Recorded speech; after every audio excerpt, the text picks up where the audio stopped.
हरे कृष्ण कृष्ण कृष्ण हरे हरे हरे राम राम राम हरे हरे हरे कृष्ण कृष्ण कृष्ण हरे हरे हरे राम राम राम हरे हरे हरे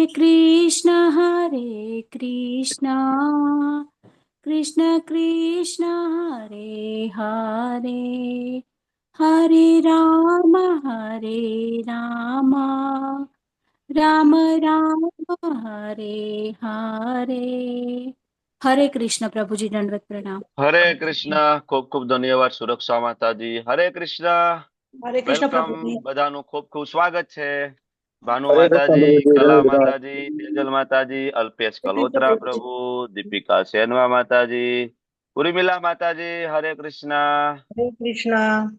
हरे हरे कृष्ण कृष्ण जय प्रभु श्री जी, बा हरे परमार कृष्ण प्रभु माताजी जी। हिरल पटेल माताजी राजेंद्र प्रभु हरे कृष्ण हरे कृष्ण हरे कृष्ण खूब प्रभु खूब जी। स्वागत है आपનું મિત્ર हरे વિંદા कृष्ण સુમુખી प्रभु जी। माताजी हरे कृष्ण महेश कापड़िया प्रभुजी विक्रम पंड्या प्रभुजी अर्चना दवे माताजी उर्मिला साधु माताजी बंसी हरे माताजी कृष्ण धार्मी प्रभु माताजी जी। किरण प्रभु हरे कृष्ण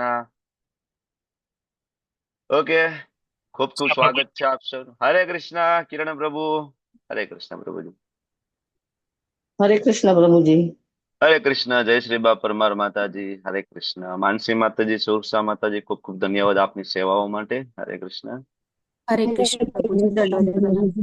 धर्मेंद्र हरे देसाई कृष्ण। प्रभु जी बेला शाह माता जी धनवत प्रणाम माता जी एंड यस हरे कृष्ण प्रभु जी। गीता प्रिया व्रजरानी माता जी नम्रता माता जी जल्पा जोशी माता जी जयंत पटेल प्रभु मीना माता जी एंड नैना नडियादरा माता जी पूर्वी नायक माता जी सुरेश प्रभु स्वाति माता जी एंड विशाल गावित प्रभु विशाल तेरैया प्रभु वेलकम जय किशोरी माता जी शैलेष भट्ट प्रभु जी सचिन प्रभु हरे खूब खूब कृष्ण स्वागत प्रभु છે जी। આપ સૌનું હરે કૃષ્ણ તો हरे हरे कृष्णा प्रभु जी धन्यवाद प्रणाम હરે प्रभु जी। કૃષ્ણ હરે हरे કૃષ્ણ પ્રભુ कृष्ण प्रभु जी को વેલકમ दंडवत प्रणाम। હરે કૃષ્ણ ખ્યાતિ માતાજી નરેન્દ્ર પ્રભુજી હરે કૃષ્ણ हरे વેલકમ कृष्ण। સ્વાગત છે આપ સૌનું શરૂઆત કરશું ભગવાન શ્રી શ્રી રાધા ગોવિંદજીના ચરણોમાં ખૂબ ભાવપૂર્વક પ્રેમપૂર્વકની પ્રાર્થના મંગલાચરણ આપણે બધા સાથે મળીને લઈશું શ્રી પ્રભુપાદ કી જય ગુરુ મહારાજ की जय ओम अज्ञानतिमिरान्धस्य ज्ञानाञ्जनशलाकया चक्षुरुन्मिलितं येन तस्मै श्रीगुरुवे नमः श्रीचैतन्यमनोभीष्टं स्थापितं येन भूतले स्वयं रूपः कदा मह्यं ददाति स्वपदान्तिकं वन्देऽहं श्रीगुरो श्रीयुतापदकमलम् श्रीगुरुन् वैष्णवांश्च श्रीरूपं साग्रजातं सहगण रघुनाथान्वितं तं सजीवं साद्वैतं सावधूतं परिजनसहितं कृष्णा चैतन्यदेवं श्रीराधा कृष्ण पादान् सहगण ललिता श्रीविशाखान्वितंश्च हे कृष्णा करुणा सिंधु दीनबंधु जगतपते गोपेश गोपिका कांत राधा कांत नमस्तुते तप्त कांचन गौरांगे श्री राधे वृंदावनेश्वरी वृषभानुसुते देवे प्रणमामि हरिप्रिये वाञ्छाकल्पतरुभ्यश्च कृपा सिन्धुभ्य एव च पतितानां पावनेभ्यो वैष्णवेभ्यो नमो नमः नमो विष्णुपादाय कृष्णापृष्ठाय भूतले श्रीमते भक्तिवेदान्त स्वामिनिति नामिने नमस्ते सारस्वते देवे गौरवाणी प्रचारिणे નિર્વિશેષા શૂન્યવાદી પાશ્ચાત્યાદેશ તારીને. જયો શ્રી કૃષ્ણ ચૈતન્ય પ્રભુ નિત્યાનંદ અદ્વૈત ગદાધર શ્રીવાસાદિ ગૌર ભક્ત વૃંદ. હરે કૃષ્ણ હરે કૃષ્ણ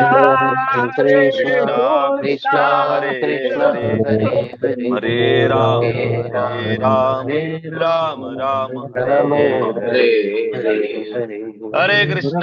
હરે કૃષ્ણ પ્રભુજી હરે દંડવત કૃષ્ણ પ્રણામ. પ્રભુજી હરે દંડવત કલ્પતરુ કૃષ્ણ પ્રણામ. નિતાય પ્રભુજી. પ્રભુજી. હરે કૃષ્ણ રતિલાલ દંડવત પ્રણામ પ્રભુ. પ્રભુજી.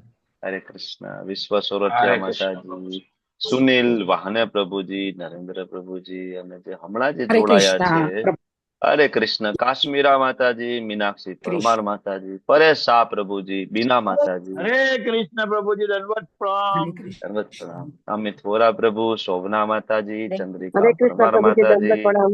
દંડવત પ્રણામ. નીલિમા માતાજી, હરે કૃષ્ણ. વેલકમ.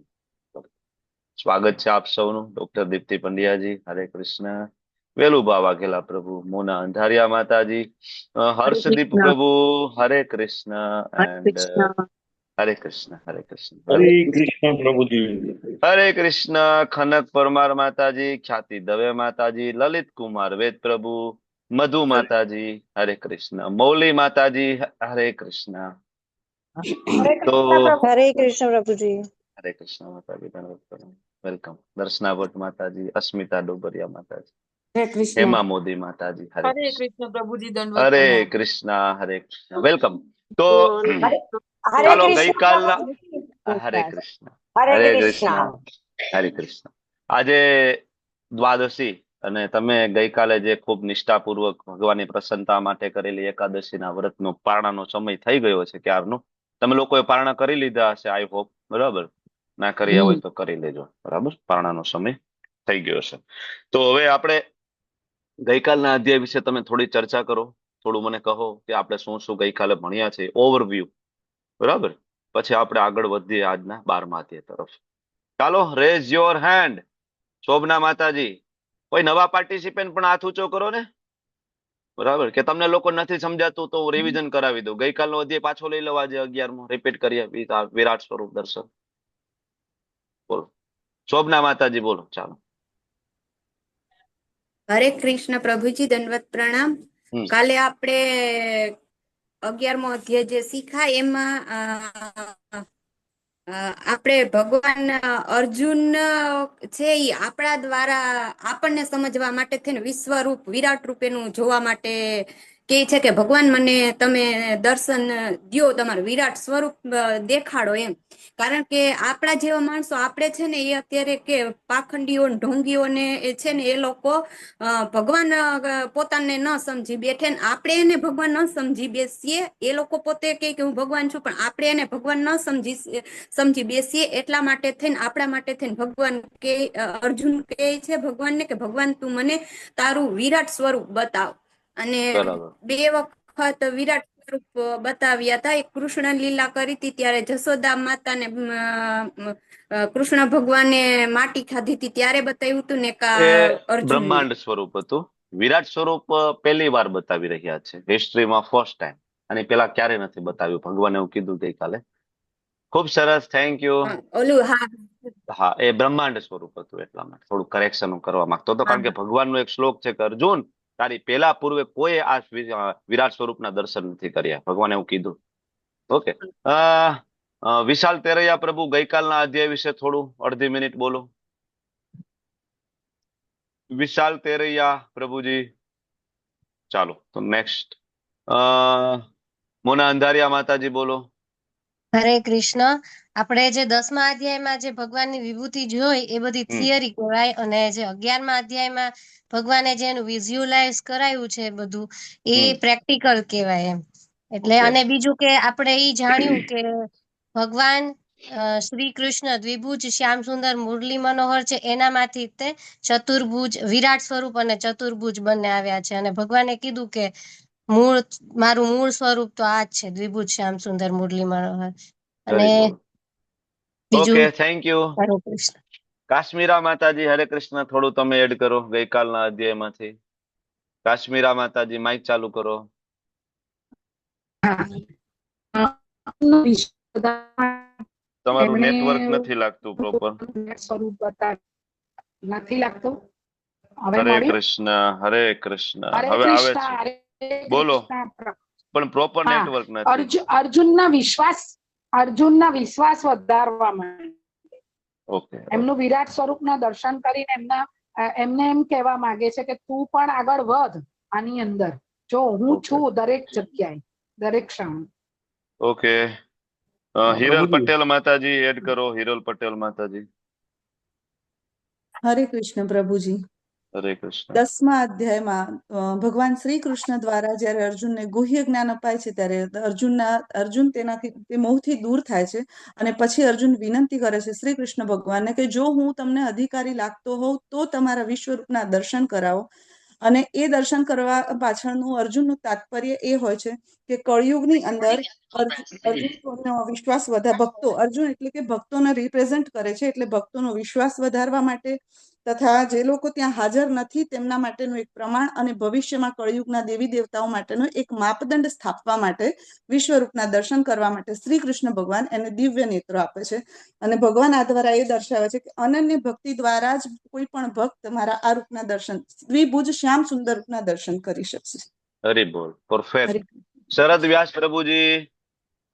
હા, હરે કૃષ્ણ પ્રભુજી. યસ પ્રભુજી, બોલો. વિરાટ રૂપ દ્વારા ભગવાન ભવિષ્ય પણ બતાવે છે અને એ પ્રમાણે અર્જુનને પ્રેરિત કરે છે કે જો આ તમારા 5 સિવાય બધા જ મૃત્યુ પામવાના છે, એ રીતનો સંકેત આપે છે. એટલે તું ઉભો થા અને યુદ્ધ કર. નિમિત્ત માત્ર ભવ સવ્ય સાચન. અર્જુન તું તો નિમિત્ત છો ભાઈ. ખૂબ સરસ શરદ પ્રભુ, થેન્ક યુ. નરેન્દ્ર પ્રભુ, હરે કૃષ્ણ.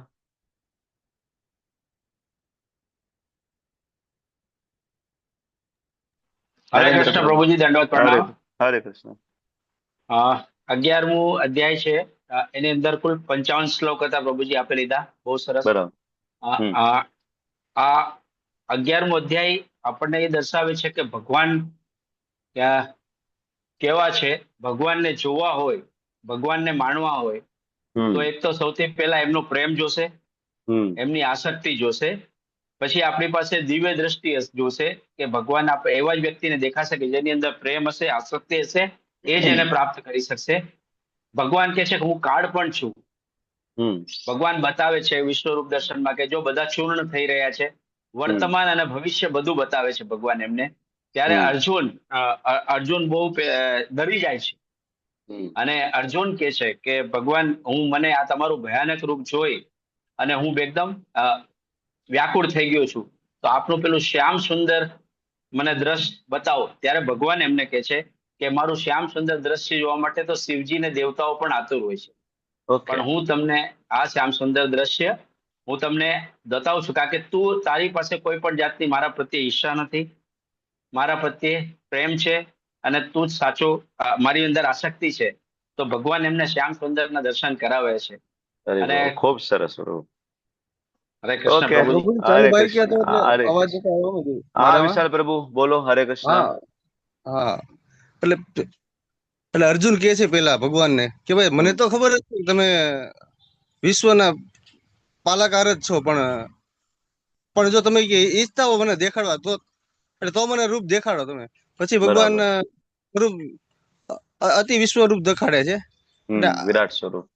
અર્જુન કે ભગવાન કે છે કે ભાઈ મેં આ દિવસ સુધી કોઈને વિશ્વરૂપ દેખાડ્યું નથી. ચતુર્ભુજ રૂપ બધે દેખાડેલા, આખું વિશ્વરૂપ દેખાડે છે કે ભાઈ તું જે યુદ્ધ કરવા માંગે છે, પણ હકીકત તો એ બધા મેં પેલા જ હરી લીધા છે. ઓકે ઓકે, થેન્ક યુ પ્રભુ, થેન્ક યુ. ઓકે, ચાલો આગળ વધશું. Thank you. નૈના નડિયાદરા માતાજી કઈ ઉમેરવું છે? ચાલો ફટાફટ. હરે કૃષ્ણ પ્રભુજી. અધ્યાય 11ના 3 નંબરના શ્લોકમાં અર્જુન ભગવાનને કહે છે કે તમે આ દ્રશ્ય જગતમાં સી રીતે પ્રવેશ્યા છો એ જોવાની મારી ઈચ્છા છે. રિપીટેશન નહીં, ઓલરેડી આવી ગયું છે એ જ નથી બોલવું કારણ કે આપણી પાસે સમય. નવું એડ કરો. કઈ ગયા આમાં છૂટી ગયું હોય તો એડ કરો. ફિનિશ. ચાલો, ખૂબ ખૂબ ધન્યવાદ. ચાલો તો હવે આપણે આગળ વધશું આજના અધ્યાય તરફ. 12મો અધ્યાય, બરાબર. 10મા અધ્યાય ના વિભૂતિ યોગ વાળો જે અધ્યાય છે તો ભગવાને થિયરિકલ પ્રેઝન્ટેશન આપ્યું બધું, અને અર્જુન 11મા અધ્યાયમાં આવીને ભગવાનને પૂછે છે, ભગવાન તમે આનું પ્રેક્ટિકલ બતાવી દો, કારણ કે આગળ જતા લોકો આવશે, બરાબર, અને એ લોકો સ્વીકારશે નહીં, એ લોકો માનશે નહીં. તમે કીધું કે હું, બરાબર, હું જ યમરાજ છું, હું જ કાલ છું, રુદ્રોમાં હું જ શંકર છું, બરાબર, હું જ બ્રહ્મા છું, હું જ નદીઓમાં ગંગા છું, પણ લોકો માનશે નહીં. તો તમે એનું પ્રેક્ટિકલ પ્રેઝન્ટેશન ઓડિયો વિઝ્યુઅલ બતાવી દો, બરાબર. એટલે ભગવાને ઓડિયો વિઝ્યુઅલ પ્રેઝન્ટેશન બતાવી દીધું. 11મો અધ્યાય વિરાટ સ્વરૂપ દર્શન. અને વિરાટ સ્વરૂપ દર્શનના અંતે ભગવાને કીધું કે અર્જુન, વેદો દ્વારા નહીં, યજ્ઞ દ્વારા નહીં, તપ દ્વારા નહીં, દાન દ્વારા નહીં, યોગ દ્વારા નહીં, કોઈ પણ પદ્ધતિથી કોઈ વ્યક્તિ મારું કોઈ પણ સ્વરૂપનું દર્શન કરવા માટે સક્ષમ નથી. વિરાટ સ્વરૂપ, ચતુર્ભુજ કે દ્વિભુજ, બરાબર. મારું દર્શન કરવા માટે એક જ વસ્તુની જરૂર પડે છે, ભક્ત્યા તું અનન્યા શક્ય. ભગવાને કીધું એક જ વસ્તુથી શક્ય બનશે, કયું? ભક્ત્યા તું અનન્ય. અનન્ય ભક્તિ કોઈ મારી કરશે તો એને એનો મનોવાંછિત સ્વરૂપનું હું દર્શન કરાવીશ, ભગવાન કહે છે. ઓકે, પણ એના માટે અનન્ય ભક્તિ અનિવાર્ય છે, કમ્પલસરી છે. આજનો અધ્યાય નું નામ શું છે? આજનો અધ્યાય નું નામ બોલો. ભક્તિ યોગ. ભક્તિ યોગ. ઘણા બધાનું ફેવરિટ ચેપ્ટર હોય છે, ઘણા બધા આનું રેગ્યુલર પઠન પાઠન કરતા હોય છે, અને ઘણા બધાને આના લગભગ બધા શ્લોક પણ કંઠસ્થ આવડતા હોય, બરાબર. આ અધ્યાય ખૂબ જ મહત્વનો છે. શું કામ મહત્વનો છે? કોઈ કહેશે આ અધ્યાય શું કામ મહત્વનો છે? એનીબડી? કોઈ કહેશે આ અધ્યાયનું મહત્વ થોડું બે શબ્દમાં? કનક પરમારજી બોલો. માતાજી. હરે કૃષ્ણ. હાથ ઊંચો થયો તો પાછો ડાઉન થઈ ગયો. બોલો હરે કૃષ્ણ. માઇક ચાલુ કરો. હેલો. હા, એ બોલો, માસ્ટર કી છે કે જેનાથી દરેક તાળા ખુલી જાય. એ ભક્તિ યોગ. અરે વાહ. ઓકે, બીજા કોઈને કઈ એડ કરવું છે? લલિત કુમાર વેદ પ્રભુ બોલો. પ્રભુજી, આમાં સાકાર કે નિરાકાર સ્વરૂપની વાત કરે છે પહેલા જ શ્લોકમાં, અને ભક્તિના 6 તબક્કા આપણને આપે છે કે આપણે ભક્તિ કઈ રીતે કરવી જોઈએ, અનન્ય ભક્તિ, સાધના ભક્તિ, એ રીતે. ઓકે, ખૂબ સરસ. બીજું કોઈને કઈ એડ કરવું છે? શૈલેષ ભટ્ટ પ્રભુ બોલો. હરે કૃષ્ણ પ્રભુજી. અહીંયા ભગવાન હવે છેલ્લું સ્ટેપ છે કે ભાઈ ભક્તિ યોગમાં ફાઇનલી શું કરવું જોઈએ. બાકી બધું લલિત કુમાર પ્રભુજીએ કવર કરી લીધું છે કે જે સેન્ડવિચ છે એની અંદર બીજા 6 અધ્યાય પૂરા થશે એટલે ભગવાન ફાઇનલ કન્ક્લુઝન આપે છે કે ભક્તિ ફાઇનલી કેવી રીતે કરવી જોઈએ. કાલથી પછી ભગવાન શીખવાડશે કે ભાઈ કર્મ કેવી રીતે કરવું જોઈએ. હરે કૃષ્ણ પ્રભુ. હરે કૃષ્ણ. ખૂબ ખૂબ ધન્યવાદ. તમારો બધાનો જવાબ સાચો છે. આ અધ્યાયનું મહત્વ અલાયદું છે, ખૂબ જ ઇમ્પોર્ટન્ટ છે. કારણ કે અત્યાર સુધી આપણે જેટલા પણ અધ્યાયની ચર્ચા કરી તો મેં તમને સમજાવ્યું કે ભગવદ્ ગીતાનું જોનર, ભગવદ્ ગીતાની થીમ એ ભક્તિ યોગ છે. ભગવદ્ ગીતાની થીમ ભક્તિ યોગ છે. ભગવદ્ ગીતાની અંદર ઘણું બધું આપ્યું છે. ક્યાંક ક્યાંક કર્મયોગ આપ્યો છે, બરાબર, ક્યાંક જ્ઞાન યોગની ચર્ચા છે, સાંખ્ય યોગની પણ ચર્ચા છે, બરાબર, અને ઇવન પ્રાણાયામ, બરાબર, આસન, અષ્ટાંગ યોગ, આ બધી ચર્ચાઓ છે. પણ હું તમને પહેલા અધ્યાયથી સમજાવી રહ્યો છું. આપણા પ્રભુપાદ પહેલા અધ્યાયથી આપણને કહી રહ્યા છે કે ભગવદ્ ગીતાનું જે થીમ છે ભક્તિ યોગ છે, બરાબર. હવે બીજા અધ્યાયનો છેલ્લો શ્લોક ઉપાડી લો. બ્રહ્મ નિર્વાણ મૃત્યથી. ભગવદ્ધામ જાઓ. ત્રીજા અધ્યાયના છેલ્લા શ્લોકની અંદર તમે વાંચો, બરાબર, તો ભગવાન કહે છે ત્યાં કે મનને વિવેકયુક્ત આધ્યાત્મિક બુદ્ધિ એટલે કૃષ્ણ ભાવના અમૃતમાં સ્થિર કરો, ભક્તિ, બરાબર.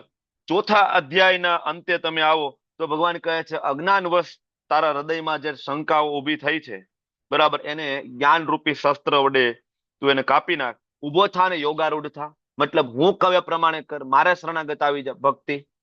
પાંચમો અધ્યાય ભોક્તારામ યજ્ઞ તપસા સર્વલોક મહેશ્વરમ, બરાબર. હું ભોગતા છું, બરાબર, હું અલ્ટિમેટ એન્જોયર છું, સર્વલોક મહેશ્વરમ છું, હું સર્વ, બરાબર, તમારા હૃદયમાં રહેલો સુરદમ સર્વભૂતાનામ હું છું, બરાબર. અને આવું કોઈ જાણી લેશે તો શાંતિ પામશે. ભક્તિ, ભગવાનને જાણવા, ભગવાનને પ્રસન્ન કરવા. ભોગતા ભગવાન છે તો ભક્તિ.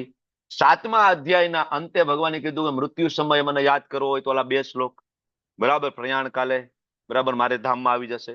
ભક્તિ. સોરી, છઠ્ઠો અધ્યાય વચ્ચે રહી ગયો. છઠ્ઠા અધ્યાયના અંતે યોગી નામ આપી સર્વેશા મદગતે અંતરાત્મના શ્રદ્ધાવાન ભજતે યો મામ. બહુ જ ક્લિયર સ્ટેટમેન્ટ છઠ્ઠા અધ્યાયનું તો કે બધા પ્રકારના યોગીઓમાંથી બરાબર, મદ ગતે અંતરાત્મના, જેના અંતરાત્મામાં હું રહું છું, જે સતત મારું ચિંતન કરે છે, બરાબર, જે સતત મારું ચિંતન કરે છે, બરાબર, મદ ગતે અંતરાત્મના, શ્રદ્ધાવાન, જે શ્રદ્ધાપૂર્વક, બરાબર, ભજતે, મારું ભજન કરે છે, મામ, કૃષ્ણ કહે છે મારું, સમય યુક્ત તમો, યુક્ત એટલે જોડાવું ભગવાન સાથે, અને તમ યુક્ત, એક કોઈ યુક્ત, એક યુક્તતર અને એક યુક્તતમ, ગુડ, બેટર અને બેસ્ટ, એમ જ આવે ને કે ગુડ, બેસ્ટ, બેટર આવે. તમે લોકો અંગ્રેજીના વધારે જાણકાર હશો, પણ Prabhuji good better better best એ પેલી superlative comparative degree. Okay, good, better અને બેસ્ટ, એ રીતના અહીંયા યુક્ત, યુક્તતર અને યુક્તતમ. તો અર્જુને ભગવાનને અર્જુનને છઠ્ઠા અધ્યાયના છેલ્લા શ્લોકમાં કહી દીધું કે યુક્તતમ શું છે, સર્વોચ્ચ યોગ કયો છે, તો કયો, તો કે ભાઈ જે શ્રદ્ધાપૂર્વક મને ભજે. છઠ્ઠો અધ્યાય અંતે ભક્તિ, સાતમો અધ્યાય અંતે કેવી રીતના મૃત્યુ સમય મને જાણી શકાય ભક્તિ, તો અર્જુન એમાંથી શબ્દ ઉપાડી લીધા, ભગવાને આઠમો અધ્યાય આપ્યો. આઠમા અધ્યાયનો છેલ્લો શ્લોક વાંચો, વેદેશુ યજ્ઞેશુ દાનેશુ તપસ્સુ ચેવ, વેદો દ્વારા મને નહીં પામી શકાય, યજ્ઞ દ્વારા નહીં, બરાબર, યોગી પરમ સ્થાનમ ઉપેતી ચાધ્યમ, કે એ યોગી છે જે મારો જે ભક્ત છે પરમ સ્થાન ઉપર રહે છે. ભક્તિ, નવમો અધ્યાય વાંચો, છેલ્લો શ્લોક શું કે છે, મન મના ભવ મદ ભક્તો મધ્યાજી મામ નમસ્કુરુ, મારામાં મન પોરવી દે, મારી ભક્તિ કર, મારી પૂજા કર, ભક્તિ. દસમા અધ્યાયનો છેલ્લો શ્લોક વાંચો, દસમા અધ્યાયનો છેલ્લો શ્લોક મને યાદ નથી આવતો, બરાબર, કયો છે છેલ્લો શ્લોક? ઓકે, મારા અંક માત્રથી ધારણ કરું છું એ છે ને પ્રભુ? હા, અથવા બહુ તેને કિમ જ્ઞાત્વે તવ અર્જુન, બરાબર, વિગતવાર જ્ઞાનની શું જરૂર છે, હું તો મારા અંશ માત્રથી આ સમગ્ર બ્રહ્માંડને વ્યાપીને ધારણ કરું છું. ભગવાન પોતાના વિશે સમજાવે છે, તું આટલું જાણી લે ને કે હું કોણ છું, હું તો મારા અંશ માત્રથી આખા બ્રહ્માંડ ધારણ કરું, આટલું તું જાણી લે. ભગવાનને જાણવું, ભક્તિ. યોગ કરવાની વાત નથી કીધી, ભક્તિ. 11મો અધ્યાય ગઈકાલે ભગવાને કીધું ભક્ત્યા તું અનન્ય શક્ય, ભક્તિ. આટલા બધા ચેપ્ટર આવ્યા, બધાનો સેન્ટર પોઈન્ટ શું રહ્યો? ભક્તિ. છતાં પણ લોકો ભગવદ ગીતા વાંચે તો શું કે ભગવદ ગીતામાં કર્મયોગ આપ્યો છે, જ્ઞાન યોગ આપ્યો છે, સાંખ્ય યોગ આપ્યો છે. એટલા માટે આજનો જે અધ્યાય છે એ શું કામ અલાયદું મહત્વ ધરાવે છે? કારણ કે આ અધ્યાયમાં હજી કોઈને કઈ કન્ફ્યુઝન હોય કે ભગવદ ગીતામાં ભક્તિ સર્વોત્તમ છે કે નહીં, તો અર્જુન પ્રશ્ન જ પૂછી લે છે. Arjun direct face to face, 1 to 1 પ્રશ્ન હવે પૂછી લે છે. ભક્તિ યોગ, ભક્તિની વાત આવે, બરાબર, અહીંયા રામ દરબાર છે, હનુમાનજી મહારાજ છે, જાનકીજી છે, લક્ષ્મણજી, ભરતજી, શત્રુઘ્નજી. ભક્તિની વાત આવે, હનુમાનજી મહારાજ કેવી રીતના ભૂલાઈ જાય, એટલા માટે પિક્ચર અહીં મૂક્યું છે, બરાબર. તો સુંદર ચેપ્ટર છે. અને આ અધ્યાયનું બીજું અલાયદું મહત્વ શું કામ છે? તમે લખવું હોય તો લખી લો. કારણ કે આ અધ્યાયની અંદર ભગવાન કોણ છે, ભક્તિ શું છે, અને ભક્ત કેવો હોય. ભગવાન, ભક્તિ અને ભક્ત ત્રણે ત્રણની સંપૂર્ણપણે ચર્ચા થઈ હોય તો આ અધ્યાય છે. ભગવાન, ભક્તિ અને ભક્ત, ક્લિયર કટ ચર્ચા છે આ અધ્યાયની અંદર. એટલે આ અધ્યાયનું અલાયદું મહત્વ છે. શરૂઆતમાં અર્જુનનો પ્રશ્ન, ભગવાનના જવાબ, ભક્તિ વિશેની ચર્ચા અને ભગવાનને કેવો ભક્ત ગમે છે, આ ચર્ચાના અંતે આ અધ્યાય પૂર્ણ થશે.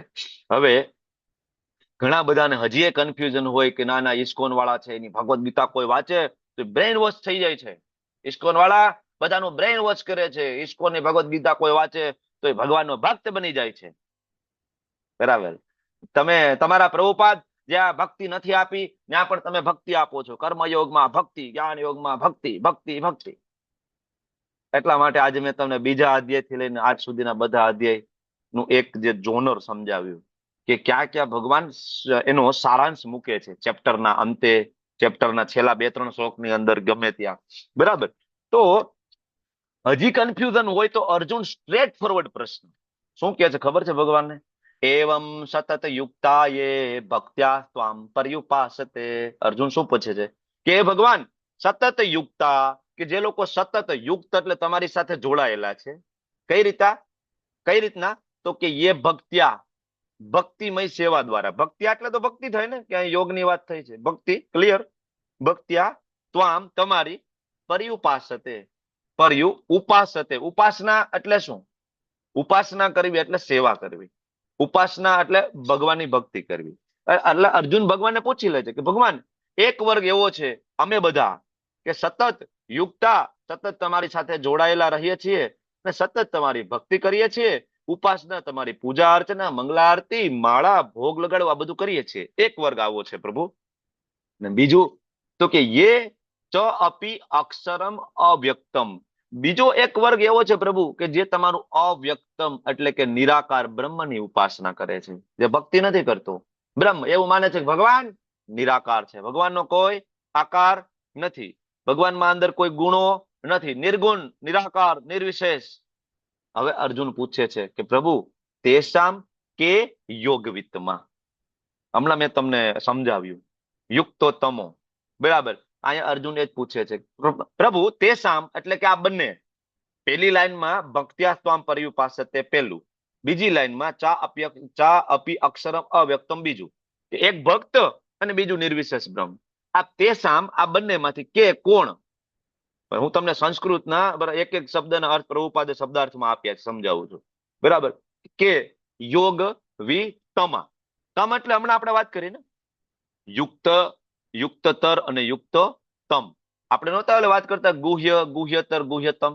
ગુહ્યતમ એટલે શ્રેષ્ઠ. તો અર્જુન પૂછે છે કે આ તેષામ કે યોગમ વિતમા, યોગની અંદર તમ શ્રેષ્ઠ કોણ છે? હવે તમે મને કહી દો પ્રભુ, આ બે માંથી શ્રેષ્ઠ કોણ? કેટલો સ્ટ્રેટ ફોરવર્ડ પ્રશ્ન છે ને, બહુ ક્લિયર છે ને કે ભાઈ ભક્તિ યોગી શ્રેષ્ઠ છે કે પછી આ નિરાકાર વાળા, બરાબર, કે જે હિમાલયમાં જાય ઓ ભગવાનનો કોઈ આકાર નથી, નિર્ગુણ, નિરાકાર, ભગવાનમાં કોઈ ગુણ નથી. અરે ભાઈ તારામાં બે ચાર સારા ગુણ છે, ભગવાનમાં ગુણ ના હોય? ભગવાન નિરાકાર છે. હવે એમના મેં લોજિકલી તમે પૂછો કે ભાઈ તારો આકાર છે, તો કે હા મારો આકાર છે. તાર પપ્પાનો આકાર છે, તો કે હા મારા પપ્પાનો આકાર છે, ઘરે બેઠા છે. દાદાનો, તો કે હા દાદાનો આકાર છે. પરદાદાનો તો કે છે નહીં અત્યારે, પણ ફોટામાં અમે જોઈ છે, બરાબર, માથે પાઘડી પહેરી છે, મોટી મોટી મૂછું છે, દાદા બેઠા છે હાથમાં લાકડી લઈને. આકાર છે, તો કે હા આકાર છે. એના દાદાનો આકાર છે. અચ્છા એના દાદાનો આકાર હશે, તો કે હા આકાર હોય તો જ આવીએ ને આપણે. તમારી 10મી પેઢી આકાર હશે, તો કે હોય જ ને મમ્મી પપ્પા 10મી પેઢી, નહીતર કેવી રીતના આવે? અચ્છા 10મી પેઢી આકાર છે, 15મી પેઢી આકાર છે, 20મી પેઢી આકાર છે, પણ જ્યાંથી આપણે પ્રગટ થયા એનો આકાર નથી, એ નિરાકાર. આ જગતમાં એવી કોઈ વસ્તુ, વ્યક્તિ કઈ મને બતાવો કે જે નિરાકારમાંથી આજ સુધી પ્રગટ થઈ હોય. એક વસ્તુ બતાવો. તમારા ઘરમાં રહેલું ફર્નિચર લાકડાનું છે, પેલા એ વૃક્ષના આકારમાં હતું, એમાં તમે ફર્નિચર બનાવ્યું છે, આકાર, બરાબર. એવું કોઈ વસ્તુ નથી કે જે પેલા નિરાકાર હતી પછી સાકાર બની. તો ભગવાને આને પેલા જ આ વસ્તુ સમજાવી છે. અર્જુન બરાબર વધારે ડિટેલમાં જાણવા માટે અને વધારે ભગવાન પાસેથી પરફેક્ટ આન્સર માટે આ પ્રશ્ન પૂછ્યો છે. એવું નથી કે આ ચર્ચા આગળ નથી થઈ, આ ચર્ચા આગળ થઈ ગઈ છે. ભગવાને કહી જ દીધું છે ભક્તિ યોગ સર્વોત્તમ છે વારંવાર. પણ હવે પ્રશ્ન અર્જુનનો ડાયરેક્ટ આવ્યો કે ભગવાન તમે કહી દો ને ભક્તિ યોગી ઉત્તમ છે કે પછી આ યોગ, ધ્યાન, જ્ઞાન, રાજયોગ, હઠયોગ કરવા વાળા, મૂલાધાર ચક્ર ને એક્ટિવેટ કરવા વાળા, આમાંથી કયું શ્રેષ્ઠ છે? બે માંથી કહી દો તમે, બરાબર. તો એક નિરાકાર બ્રહ્મ ભગવાનના શરીરમાંથી નીકળતું તેજ અને એક ભગવાન સ્વયં, બે, બરાબર. તો હવે સ્ટ્રેટ ફોરવર્ડ, હવે અર્જુન આ પ્રશ્ન શું કામ પૂછે છે? અર્જુનને કઈ ડાઉટ થયો છે? અર્જુન એટલા માટે પ્રશ્ન પૂછે છે કારણ કે અર્જુનને ખબર છે યોગ્ય રસ્તો શું છે. અર્જુન એટલા માટે પ્રશ્ન પૂછે છે 11.54 ભગવાને આ ચોખવટ પાડી. શું કીધું ગઈકાલે? ભક્ત્યા તું અનન્યા શક્ય, કે અનન્ય ભક્તિ દ્વારા મને પ્રાપ્ત કરી શકાય. એટલે અર્જુન કે ભગવાન હું તમારી અનન્ય ભક્તિ કરું છું, બરાબર. તો તમે થોડું ક્લેરિટી મને આપી દો ને હજી. એટલા માટે ભગવાને વધારે ક્લેરિટી આપી, બરાબર. તો હવે આ જે પ્રશ્ન અર્જુને જે પૂછ્યો છે એના જવાબમાં ભગવાન સ્ટ્રેટ ફોરવર્ડ આન્સર આપશે, બરાબર. એ સમજીએ એની પહેલા આપણે બીજા અધ્યાયમાં ભણ્યા હતા કે ભગવત પ્રાપ્તિના 3 તબક્કા કયા કયા છે? ભગવત પ્રાપ્તિના 3 તબક્કા, આત્મ સાક્ષાત્કારના 3 સ્ટેજ કયા? બોલો. બ્રહ્મ પરમાત્મા ને બ્રહ્મ ભગવાન. પરમાત્મા ને ભગવાન. બ્રહ્મ એટલે ભગવાનના શરીરમાંથી નીકળતું તેજ, પરમાત્મા એટલે એ જ ભગવાન શ્રી કૃષ્ણના શિરોદક્ષય વિષ્ણુ સ્વરૂપ, બરાબર, પુરુષ અવતાર, કે જે બધાના હૃદયમાં સૂક્ષ્મ સ્વરૂપે ભગવાન બિરાજે પરમાત્મા બનીને. અને ભગવાન એટલે એ ઓરિજિનલ મૂળ સ્વરૂપ શ્યામ સુંદર જે ગોલોક ધામમાં નિત્ય નિવાસ કરે છે. તો આ 3, બરાબર, ભગવાનને પ્રાપ્ત કરવાના તબક્કા છે, જેમાં બ્રહ્મ અપૂર્ણ છે, પરમાત્મા અપૂર્ણ છે અને ભગવાન પૂર્ણ સાક્ષાત્કાર છે. કે જયારે કોઈ ભગવાનનો સાક્ષાત કરે તો પરમાત્માનો સાક્ષાત્કાર ઓટોમેટિક થાય, બ્રહ્મનો સાક્ષાત્કાર ઓટોમેટિક થાય. બ્રહ્મનો સાક્ષાત્કાર જ્ઞાનીઓ કરે, પરમાત્માનો સાક્ષાત્કાર યોગીઓ કરે અને ભગવાનનો સાક્ષાત્કાર છે ભક્તિ યોગી કરે. બરાબર, ત્રણેયના વિષય છે અલગ અલગ લોકોને. ઓકે, તો સાકાર અને નિરાકાર ભગવાનને અર્જુન પ્રશ્ન પૂછી રહ્યા છે. પહેલા શ્લોકની અંદર ભગવાન તમે કહી દો ને કે સાકાર કે નિરાકાર. આ ફાઇટિંગ બહુ ખબર છે, પરા પૂર્વથી આવેલી આવતી આ ફાઇટિંગ છે. બરાબર, એક કે ભગવાન નિરાકાર છે ને આપણે કહીએ ભગવાન સાકાર છે, આપણે કહીએ ભગવાન સગુણ છે, એ લોકો કે ભગવાન નિર્ગુણ છે. આ ફાઇટિંગ પરાપૂર્વથી હાલતી આવે છે. આજે પણ છે નિરાકારવાદીઓ, માયાવાદીઓ. તમે જો હરિદ્વારની અંદર, ઋષિકેશની અંદર, જુનાગઢની અંદર નિરાકારવાદીઓ ભગવાનના આકાર સ્વરૂપમાં માને નહીં. બરાબર, બસ ભગવાન નિરાકાર. શું કામ આ લોકો નિરાકારની ઉપાસના કરતા હશે તમને ખબર છે? કોઈ કહેશે નિરાકારની ઉપાસના શું કામ કરતા હશે? જયારે આટલું ક્લિયર કટ ભગવદ ગીતામાં આપ્યું હોવા છતાંય શું કામ નિરાકારની ઉપાસના કરશે? વાય? કારણ કે તેઓ ભગવાનની ઈર્ષા કરે છે. સેવા ના કરવી પડે, સેવા અર્ચના ના કરવી પડે, એ પરફેક્ટ જવાબ છે. પરફેક્ટ જવાબ છે. જો ભગવાનને તમે સાકાર માની લો તો સાકારની સેવા કરવી પડશે. સાકાર ભગવાન હોય તો ભગવાનને ભૂખ લાગે, ભગવાન માટે ભોગ લગાડવો પડે, ભગવાન માટે મંગળા આરતી કરવી પડે. આ બધું જ કરવું પડશે, વહેલું ઉઠવું પડશે અને સૌથી ઇમ્પોર્ટન્ટ ભગવાન સાકાર હોય તો તમારે દાસ બનવું પડશે, તમારે સર્વન્ટ બનવું પડશે. અને આપણને સર્વન્ટ બનવું ગમતું નથી, કારણ કે આપણા લોહીમાં નથી છે. આપણે ગમે કોઈનું દાસ બનવું, હું તમારો નોકર બનું, બધાયના જગતમાં બોસ ગમવું, બરાબર, બોસ બનવું છે. નાનામાં નાનો છોકરો હોય, સ્ત્રી હોય, એટલે જ નથી પુરુષ સમોવડી સ્ત્રી આખું અભિયાન ચાલે છે. બરાબર, સ્ત્રી છે કે પુરુષ થોડી કે નીચી છે, એમ ટૂંકમાં બધાની આ ભાવના છે. પુરુષને સ્ત્રી ઉપર બરાબર ભોગ કરવાની ભાવના છે, સ્ત્રીને પુરુષ ઉપર. બરાબર, તો આ બધું શું છે? બોસ બનવાની કામના છે. તો કોઈને દાસ નથી બનવું. એટલે એવી રીતના દાસ કોઈને બનવું નથી, એટલે સાકારની ઉપાસના કરે તો દાસ બની જવું પડે. બરાબર, એટલે આ લડાઈ પરાપૂર્વથી હાલે છે. ઉદાહરણથી સમજીએ. નાના નાના બે બાળકો માતાના ગર્ભમાં છે.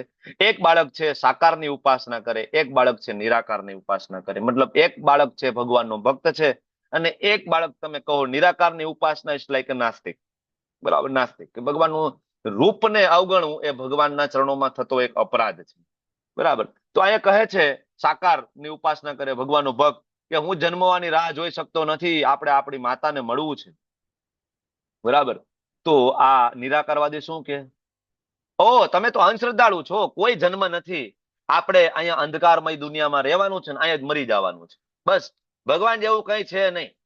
કારણ કે ભગવાન માતાના ગર્ભમાં બે બાળકો હોય તો એની માં દેખાય કે ના દેખાય? ગર્ભની અંદર બાળકને એની માં દેખાય કે ના દેખાય? ના દેખાય ને. ઘોર અંધકાર હોય, ન દેખાય. એમ આપણા ભૌતિક જગતના અજ્ઞાન રૂપી ઘોર અંધકારમાં હોવાના કારણે આપણી આ ભૌતિક ઇન્દ્રિયોથી આપણને ભગવાન દેખાતા નથી. એટલે આપણે એવું માની લે ભગવાન જેવું કઈ છે નહીં, અજ્ઞાન ના બળે. પણ જે ખરેખર જ્ઞાની છે, શ્રી પ્રભુપાદજી, આપણા આચાર્ય સડ ગોસ્વામી ગણ, નરસિંહ મહેતા, મીરાબાઈ, એ આપણને કહે છે કે માતાને મળવું છે, કૃષ્ણને મળવું છે, હવે રાહ નથી. એનો વિરહ આવે, આપણને આવે છે મંદિરમાં જાય ત્યારે ભગવાનને જોઈને આપણને વિરહ આવે છે. આપણા આંખમાંથી દળ આંસુ પડે છે ભગવાનને જોઈને? પડે છે? નથી પડતા. બરાબર, તમારે 10 વર્ષનો, 20 વર્ષનો, 15 વર્ષનો છોકરો હોય, બરાબર, અને તમને છોડીને જતો રહ્યો હોય, બરાબર, 5 વર્ષ 10 વર્ષ છોડીને જતો રહે, અને તમે એને જયારે મળો પહેલી વાર, અથવા કોઈનો ફોટો પણ બતાવીને એની વાત કરે, તમારા આંખમાં તરત આંસુ આવે કે નહીં? આવે ને? શું કામ? પ્રેમ કરીએ છીએ. આપણને આંસુ આવે છે મંદિરમાં જઈને? નથી આવતા. શું કામ? કારણ કે હજી આપણને જ્ઞાન નથી, હજી આપણો સંબંધ સ્થાપિત થયો નથી.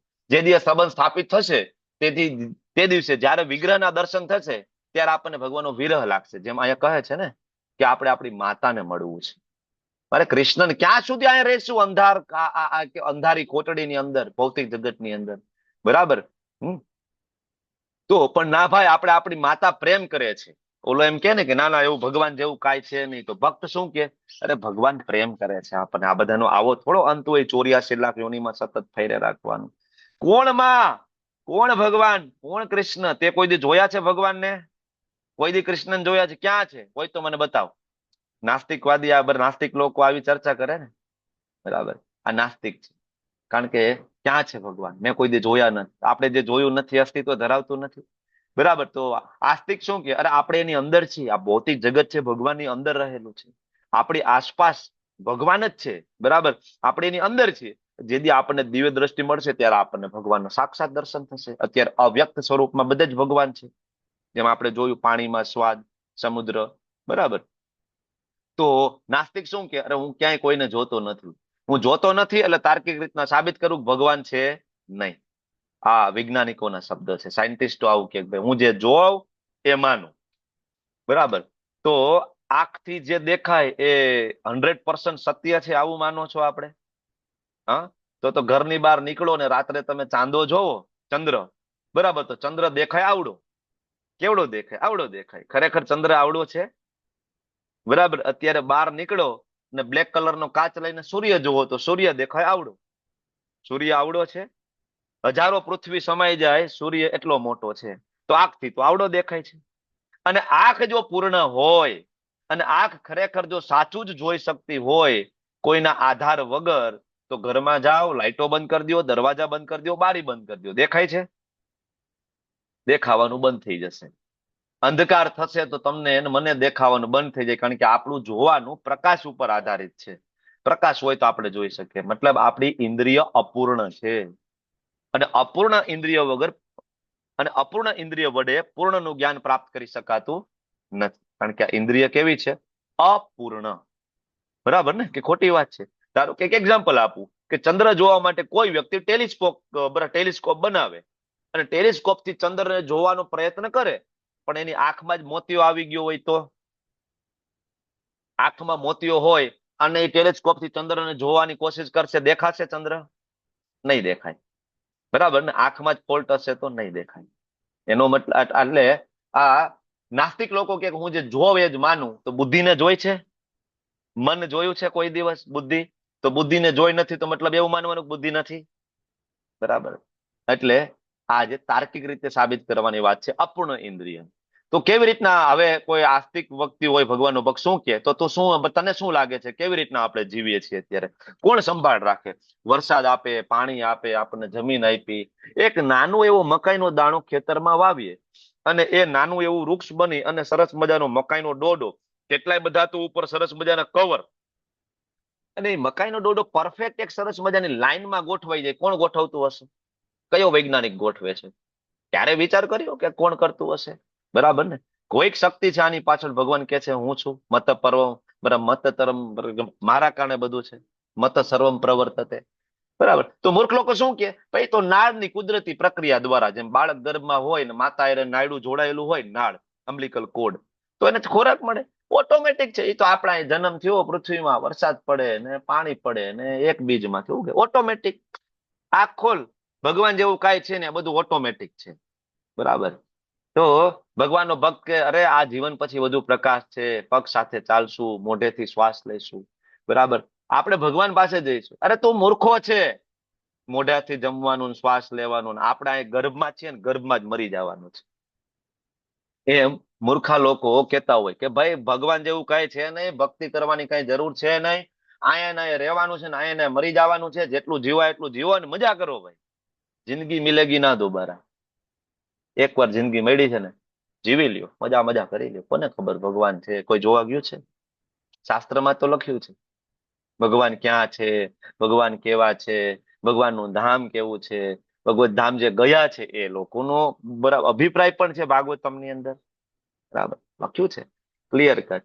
એટલે આવા લોકો સાથે તમે ચર્ચા કરો તો અલ્ટિમેટલી આવા લોકો સાંભળતા હોતા નથી, નાસ્તિક.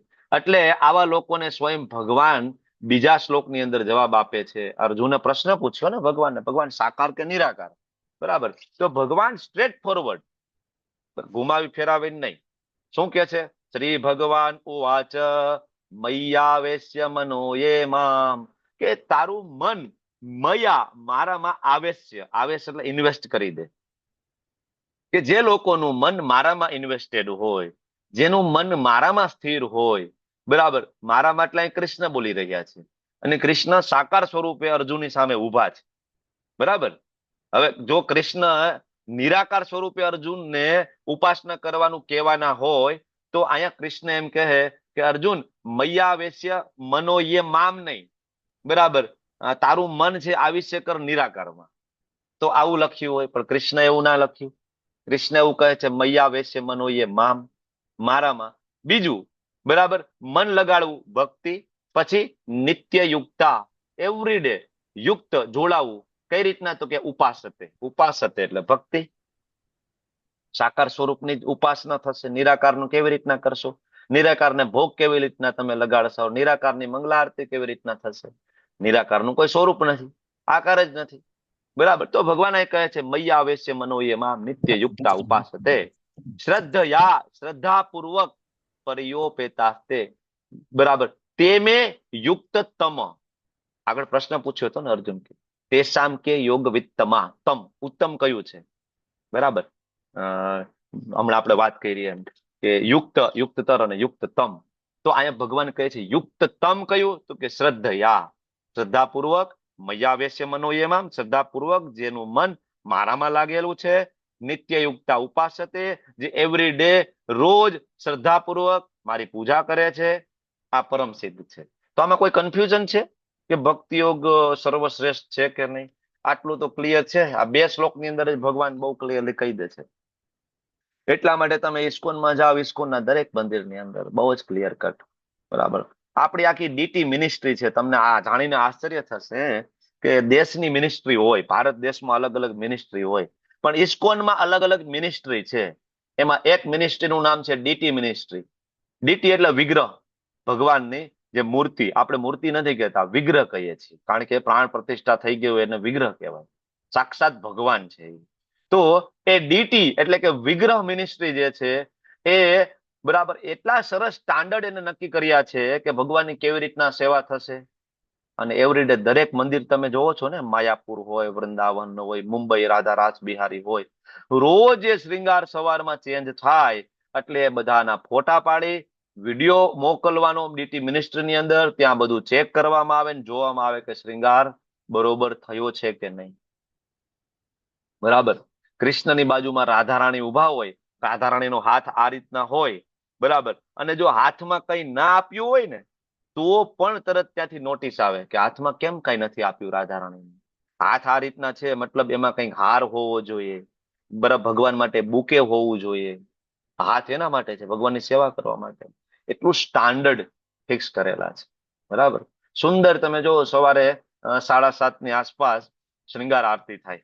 બરાબર, વેણુમ કવળંતર વિંદ દલાયતાક્ષમ બર્હાવતામ સમસિતામ મુંદ સુંદરાંગમ કંદર્પ કોટિ કમનીય વિશેષ શોભમ ગોવિંદમ આદિપુરુષમ તમહમ ભજામી.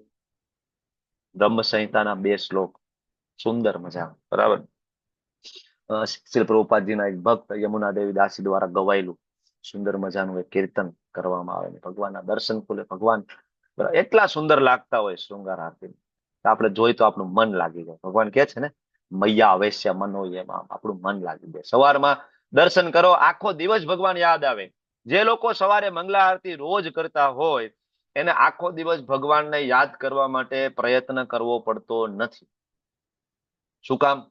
કારણ કે ઉઠવાનું ભગવાન માટે, નાવાનું ભગવાન માટે, સુવાનું ભગવાન માટે. બરાબર, અને આખો દિવસનું કામ વહેલું પતાવવાનું ભગવાન માટે. કારણ કે કામ પતાવવામાં જો લેટ થઈ જશે રાત્રે તો બીજે દિવસે સવારે ઉઠાશે નહીં. બરાબર, તો જે આ બ્રહ્મ મુહૂર્તમાં જે ઉઠવું ખાલી મંગલા આરતીમાં, એના કારણે 24 કલાક તમારી ચેતના કૃષ્ણમાં રહે છે. તમે પછી ભલે આખો દિવસ કઈ પણ કામ કરતા હોય, જો સવારમાં ઉઠીને બ્રહ્મ મુહૂર્તમાં ઉઠીને તમે 13 તિલક ધારણ કરતા હોય, આચમન કરતા હોય, ધોતી કુર્તો પહેરતા હોય, ભગવાન માટે સુંદર મજાના તૈયાર થતા હોય, તો તમને ઓટોમેટિક 24 કલાક તમારી ચેતના ભગવાનમાં રહેશે. બરાબર, પ્રભુપાદે આ સાયન્ટિફિક મેથડ આપી છે. નારદ પંચરાત્ર, બરાબર, જે વેદનો એક ભાગ છે એમાંથી આપણને આપી છે. ઓકે, તો આ ડીટી સર્વિસ જે છે હાઈએસ્ટ છે, જેનાથી આપણું મન લાગી જાય છે. બરાબર. મારા ગુરુ મહારાજ ઈજોલીને જય પતાકા સ્વામીજી મહારાજ કહે છે, બરાબર, કે ભગવાનને શું જોઈએ? આમ જોઈએ તો ભગવાનને કાંઈ નથી જોઈતું આપણા પાસેથી. પત્રમ પુષ્પમ ફલમ તો એમથી ભગવાન પ્રસન્ન થાય. પણ મારા ગુરુ મહારાજ કહે છે કે શું કામ આપણે આપણી જે શક્તિ હોય એનું 100% ઇફર્ટ ના લગાડીએ ભગવાનની સેવા કરવા માટે? 100%. મેં ગઈકાલે તમને લોકોને વિનંતી કરી હતી કે ભાઈ એકાદશી છે, તમે ભગવાનની સેવામાં કંઈ ફૂલ નહીં તો ફૂલની પાકડી, કંઈક લક્ષ્મી સેવા કરજો. અને તમે લોકો ઘણા બધા કરી છે. કોઈએ સુદામા સેવા કરી છે, કોઈએ અન્નદાનની સેવા કરી છે, કોઈએ મંદિર નિર્માણ માટેની કંઈક ને કંઈક સેવા કરી છે.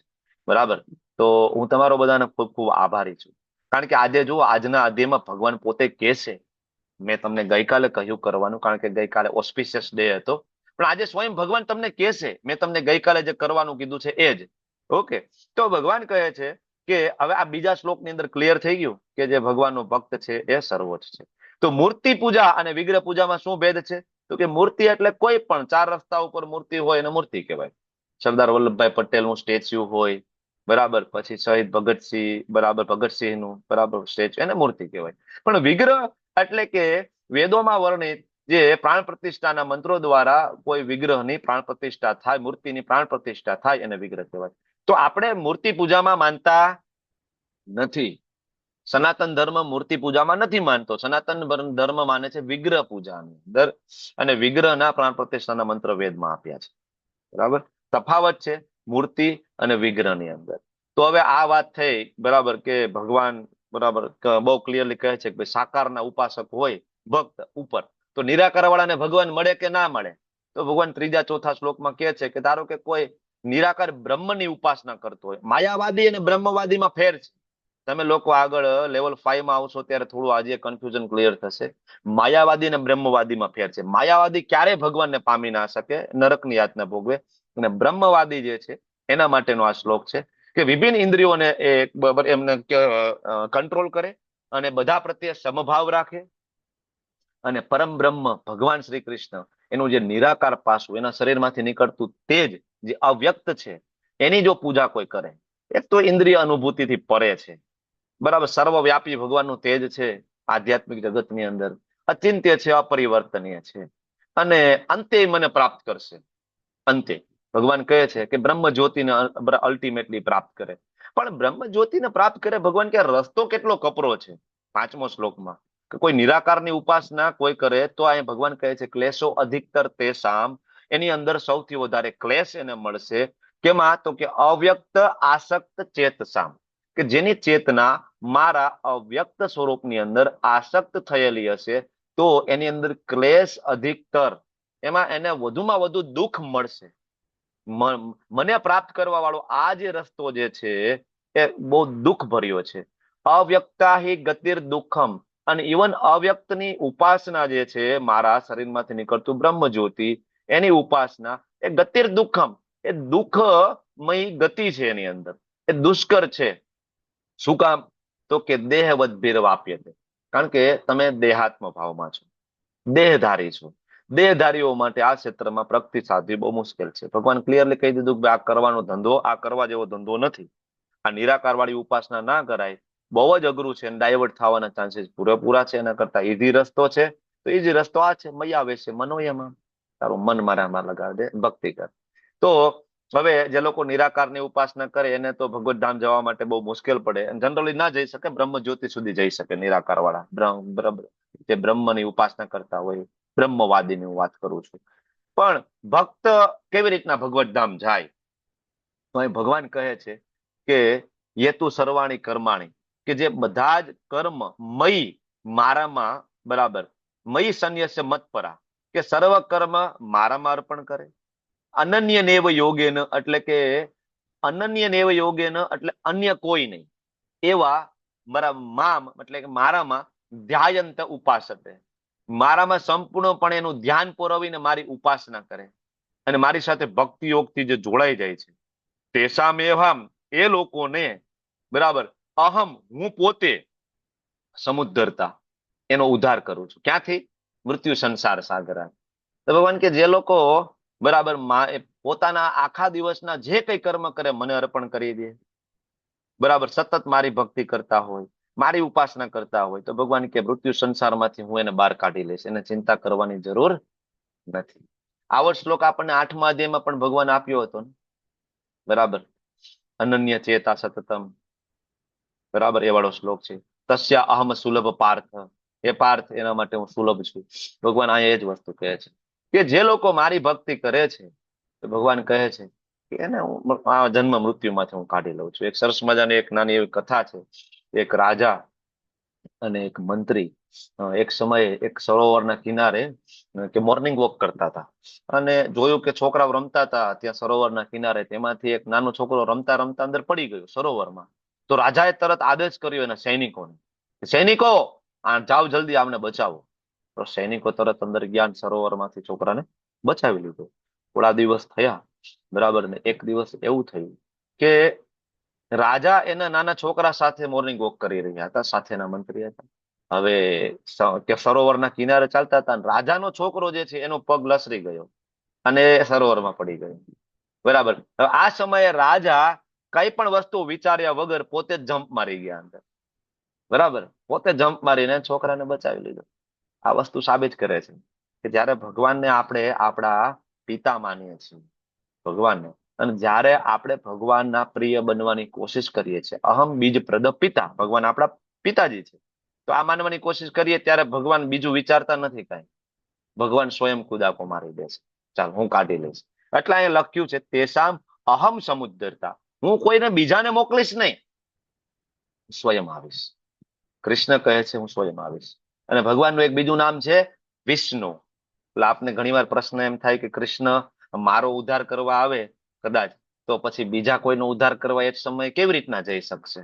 તો આટલા બધા બ્રહ્માંડમાં કૃષ્ણ કેવી રીતના જાય બધાનો ઉદ્ધાર કરવા માટે? આવો ઘણીવાર પ્રશ્ન થઈ જાય ને. કે કૃષ્ણ એમ કીધું કે હું સ્વયં, હું પોતે જ આવીશ, બરાબર. તો કૃષ્ણનું જ એક નામ છે વિષ્ણુ. તો કૃષ્ણ, બરાબર, જેમ 16,108 રાણીઓ માટે 16,108 કૃષ્ણ બની શકતા હોય, તો એ જ કૃષ્ણ જો આપણે એને પ્રેમ કરીએ તો 84 લાખ યોનિઓમાં રહેલા અનંત કોટી જે જીવો છે એના માટે અનંત કોટી કૃષ્ણ પોતે બની શકે છે.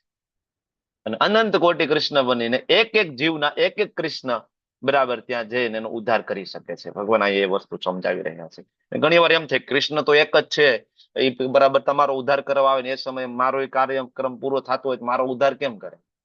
ભગવાનનું નામ વિષ્ણુ છે. એટલા માટે જ ભગવાન આવી બધી લીલાઓ શું કામ કરે છે? 16,108 રાણી સાથે 16,108 કૃષ્ણ, કે દેખાડે છે કે હું આ કરી શકું છું, તમે ચિંતા ના કરો. તેસામ અહમ સમુદ્રતા મૃત્યુ સંસાર સાગરા. ઓકે, તો આ વાત થઈ ગઈ બરાબર ભગવાન વિશેની, કે ભગવાન કેવા છે? સાકાર. ભગવાન નિરાકાર નથી, ભગવાન નિર્ગુણ નથી, ભગવાન છે સગુણ સાકાર. ક્લિયર? તો હવે એના માટે શું કરવું પડશે? ભગવાને કીધું ભક્તિ કરો. મૈયા વેચ્ય મનો એ મામ. અર્જુનના મનમાં પ્રશ્ન થાય કે પ્રભુ તમારી ભક્તિ કરવાની, તો એને કઈ અલગ અલગ પદ્ધતિ હોય છે ભક્તિ કરવા માટેની કઈ? બરાબર. તો ભગવાન ભક્તિની સીડી અહીંયા સમજાવે છે, બરાબર. ઉપરથી લઈને નીચે નીચે નીચે ભગવાન ઉતરશે. અને આ 8 થી લઈને જે આગળના જે શ્લોક આવે છે, ભગવાનની કરુણાનો ધોધ છલકાય છે આપણા ઉપર. તમને એમ લાગે કે કૃષ્ણ કેટલા બધા આકુળ વ્યાકુળ છે તમને મને અહીંથી લઈ જવા માટે. કેટલા આકુળ વ્યાકુળ છે કે કેટલા બધા ઓપ્શન આપે છે. અનંત કોટી બ્રહ્માંડના સ્વામી તમને ને મને આ ભૌતિક જગતમાંથી બહાર કાઢવા માટે કેટલા ઓપ્શન આપે છે, તમે જોજો, બરાબર. આ ભક્તિ યોગની સીડી, પહેલો ઓપ્શન અનન્ય ભક્તિ, બીજો ઓપ્શન સાધના ભક્તિ, ત્રીજો ઓપ્શન નિષ્કામ કર્મયોગ, ચોથો ઓપ્શન સકામ કર્મમાંથી સકામની ઈચ્છા છોડો, પાંચમો ઓપ્શન ધ્યાન યોગ ને છઠ્ઠો ઓપ્શન જ્ઞાન. 6 ઓપ્શન ભગવાન આપશે આપણને. વધીએ આપણે 8મા અધ્યાય, સોરી 8મા શ્લોકમાં. તો 8મા શ્લોકમાં ભગવાન શું કહે છે? પહેલો ઓપ્શન શું કહે છે? મય્યેવ મન આધસ્ત્વ મયી બુદ્ધિ નિવેશય નિવસ્યસી મય્યેવ અત ઉર્ધ્વ ન સંશય. આગળ ભગવાન કોણ છે? ભગવાન સાકાર છે. મય્યાવેશ્ય મનોયમાં ભગવાન આગળ કીધું ને, મારામાં મન પોરવી દઉં, હું સાકાર છું. ભગવાન કોણ છે ખબર પડી ગઈ ને? તો ભક્તિ શું છે? હવે અહીંયા એ ચર્ચા છે, બીજો વિષય આવી ગયો. હવે ભક્તિ શું છે? ભગવાન કે મયી એવા મન આધસ્ત્વ, તારું મન મારામાં સ્થિર કરી દે. મયી બુદ્ધિ નિવેશય, તારી બુદ્ધિને મારામાં નિવેશ કરવું એટલે ઇન્વેસ્ટ કરવું. આપણે એવી ભાષા, આપને ખબર છે નિવેશ કરવું એટલે ઇન્વેસ્ટ કરવું. તો મયી બુદ્ધિ તારી બુદ્ધિ મારામાં ઇન્વેસ્ટ કરી દે. નિવેશ્યસી મયેવ, અને જયારે તું આવી રીતના મારામાં તારું મન અને બુદ્ધિ ઇન્વેસ્ટ કરી દઈશ, બરાબર, તો અત ઉર્ધ્વ ન સંશય, ઉર્ધ્વ ગતિ થશે, મતલબ ભગવત ધામ તું આવીશ. હવે આની આ વસ્તુ તમે વધારે ડિટેલમાં જાઓ, તમને એમ થાય કે અહીંયા અત ઉર્ધ્વ ન સંશયમ લખ્યું છે, અહીંયા ક્યાં લખ્યું છે ભગવત ધામ? તો આની સાથે ચોથા અધ્યાયનો 9મો શ્લોક હવે તમે કનેક્ટ કરી દો. 4.9 જન્મ કર્મ ચ મે દિવ્યમ એવમ યો વેતિ તત્વતઃ ત્યક્તા દેહમ પુનર્જન્મ નેતિ મામ એતિ ન સંશય. કોઈ ડાઉટ નથી કે મારું જન્મ ને કર્મ, તો ભગવાનનું જન્મ અને કર્મ કેવી રીતના તમે જાણશો? તો કે મયેવ મન આધસ્ત્વ મયી બુદ્ધિ નિવેશય, કે જયારે તમે કૃષ્ણમાં મન લગાડશો, બરાબર, ભગવદ ગીતાને જાણવા માટે બુદ્ધિ લગાડશો, તો તમે શું જાણશો? ભગવાનનું જન્મ અને કર્મ, દિવ્ય, એની લીલાઓ. તો શું થશે? તમને ભગવાન પ્રત્યે પ્રેમ થઈ જશે. તો અહીંયા અત ઉર્ધ્વ ન સંશય એટલે એનો મતલબ એવું નહીં કે ભગવાન આપને સ્વર્ગમાં મોકલે છે. ઘણા બધા લોકો આનો અર્થ એવો પણ કરી શકે ને કે ઉર્ધ્વ ગતિ થશે, મતલબ આ 14 લોકમાં, આ લોકમાંથી ઉપરના લોકમાં જઈશું. પણ અહીંયા ઉર્ધ્વ એટલે સંપૂર્ણપણે ઉર્ધ્વ. આ ભૌતિક જગત છે એ આખું અધોમાં આવે છે. ભૌતિક જગત આખું અધોલોક છે, અને ઉર્ધ્વ એટલે વૈકુંઠ છે અહીંયા. સમજ્યા? એટલે આની સાથે તમારે શ્લોક કનેક્ટ કરવો પડે 4.9. એ બે તમે કનેક્ટ કરીને તમે વાંચો તો તમને ક્લિયર કટ સમજાય કે અત ઉર્ધ્વન સંશય એટલે ભગવાનના ધામમાં ભગવાન લઈ જશે. તો આ ક્યારે સંભવ બનશે? તો કે અનન્ય ભક્તિ દ્વારા. અને અનન્ય એટલે શું? અનન્ય એટલે શું? બોલો. કૃષ્ણ ભગવાન સિવાય બીજું કોઈ અન્ય કોઈની નહીં. અન્ય કોઈની નહીં. અન્ય કોઈનું નહીં. કૃષ્ણ કેટલા ક્લિયર છે, બરાબર, અન્ય કોઈની નહીં, બરાબર. તો જયારે આવી ભક્તિ થશે ત્યારે ભગવત ધામ જવાશે. આ ભક્તિની વ્યાખ્યા પેલા શ્લોકની અંદર જ છે કે અનન્ય ભક્તિ હોવી જોઈએ, સૌથી ઉપર છે આ. કઈ રીતના કરવી એ તો નવધા ભક્તિ આપણને આપી છે, શ્રવણમ કીર્તનમ વિષ્ણુ, એમાંથી કોઈ એક પદ લઈને તમે કરી શકશો. હવે કોઈ એમ કે ના ના આ ના થાય, બરાબર. હવે જો આપડા કેવાય એક્સક્યુઝ ભગવાન સાથે ચાલુ થયા, બરાબર. ભગવાને કીધું કે તારું મન મને આપી દે ને તારી બુદ્ધિ આપી દે અને હું તને ભગવત ધામ લઈ જઈશ. તો આપણે શું કીધું? બરાબર, આપણે અથ ચિત્તમ સમાધાતુ, ભગવાન તમારામાં મન તો નહીં લાગે, તમારું મન તો ક્યાંય લાગેલું છે. 7 મિનિટની માળામાં તમારું કે મારું મન નથી લાગતું, એમાં હું જલ્દી વિચારું ક્યારે સુમેરું મણકું આવશે, ક્યારે આવશે, ક્યાં પહોંચ્યો, ખોવાય તો નથી ગયો ને અંદર? 2 વાર તો ડોકું કાઢીને અંદર આપણે જોઈ લઈએ. 8 મિનિટ થઈ ગઈ, જનરલી 6 મિનિટમાં પૂરી થઈ જાય છે, 8 મિનિટ થઈ ગઈ, મણકો પડી નથી ગયો ને અંદર. તો આપણું 7-8 મિનિટે ભગવાનમાં મન લાગતું નથી, ભગવાનને ખબર છે. એટલે ભગવાન કે છે અથ ચિત્તમ સમાધાતુ ન શકનોસી મય સ્થિરમ, નથી શક્ય બનતું મય મારામાં સ્થિર કરવું, ચિત્તમ તારું ચિત્ત મારામાં સ્થિર કરવું શક્ય નથી બનતું.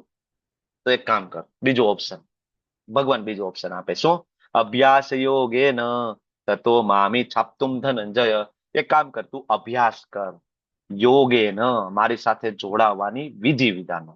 યોગેન એટલે ભક્તિ યોગ, ભગવાન સાથે જે જોડાવાની જે વિધિ છે ભક્તિ, એનો અભ્યાસ કર, પ્રેક્ટિસ કર. અચ્છા, કોણ પ્રેક્ટિસ કરાવશે? આ વિધિ વિધાનોનું પાલન, એનો અભ્યાસ યોગની પ્રેક્ટિસ કોણ કરાવશે આપણને?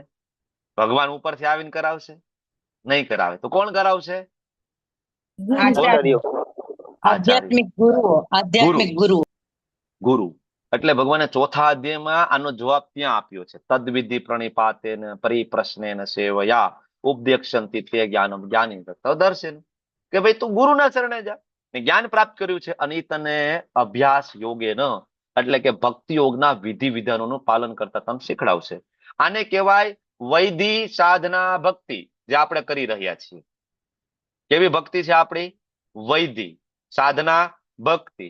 પરાયણ મંગલા આરતીમાં ઉઠવાનું, બરાબર, કોઈક મેસેજ નાખે, બરાબર, તઈ માનમાં આપણને લિંક મળે, બરાબર, 1-2 દી લિંક ન મળે તો આપણે લિંક ગોતવાની પોતે જાતે પ્રયત્ન પણ ના કરીએ, બરાબર. કોઈક ફોન કરે 2-4 દી પછી ભાઈ ઉઠો, કોઈક એમ કે ભાઈ સાધના ચાર્ટ ભરો, હમણાં થોડાક દિવસથી તમારો સાધના ચાર્ટ નથી આવતો, ત્યારે આપણે સાધના ચાર્ટ ભરીએ, ત્યારે આપણે મંગલા આરતીમાં આવીએ, ત્યારે આપણે ક્લાસમાં આવીએ.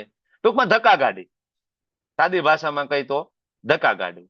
કે આપણને કોઈક ધક્કો મારીને ઉઠાડે, ધક્કો મારીને માળા કરાવે, ધક્કા મારીને આ બધું કરાવે, તો આ એક વિધિ, એક આપણે વિધિને ફોલો કરીએ છીએ. હજી આપણે ભક્ત બન્યા નથી. આપણે તો એક પ્રોસેસને ફોલો કરી રહ્યા છીએ. આચાર્ય એક પ્રોસેસ આપી કે ભાઈ બ્રહ્મ મુહૂર્તમાં ઉઠવાનું, ધોતી કુર્તો પહેરવાનું, મંદિરે જવાનું, તિલક કરવાનું, આ બધી વિધિ છે. બરાબર. પણ જે દિવસે આ વૈદિક સાધના ભક્તિ અભ્યાસ યોગ એને કરતા કરતા ભગવાન કે એક દિવસ એવો આવશે ને, મામી છાપતું ધનંજય, કે મને પામવાની ઈચ્છાને તું આ કરતા કરતા વિકસિત કરી લઈશ. તો એક દિવસ એવો આવશે કે પછી 4:30 વાગ્યે મંગળા આરતી એટેન્ડ કરવા માટે આપણે 4 વાગ્યે એલાર્મ મૂકવો પડશે નહીં. અત્યારે આપણે બરાબર 3:45 નો મૂકવો પડે, 4 નો મૂકવો પડે, 4:05 નો મૂકવો પડે, 4:10 નો મૂકવો પડે.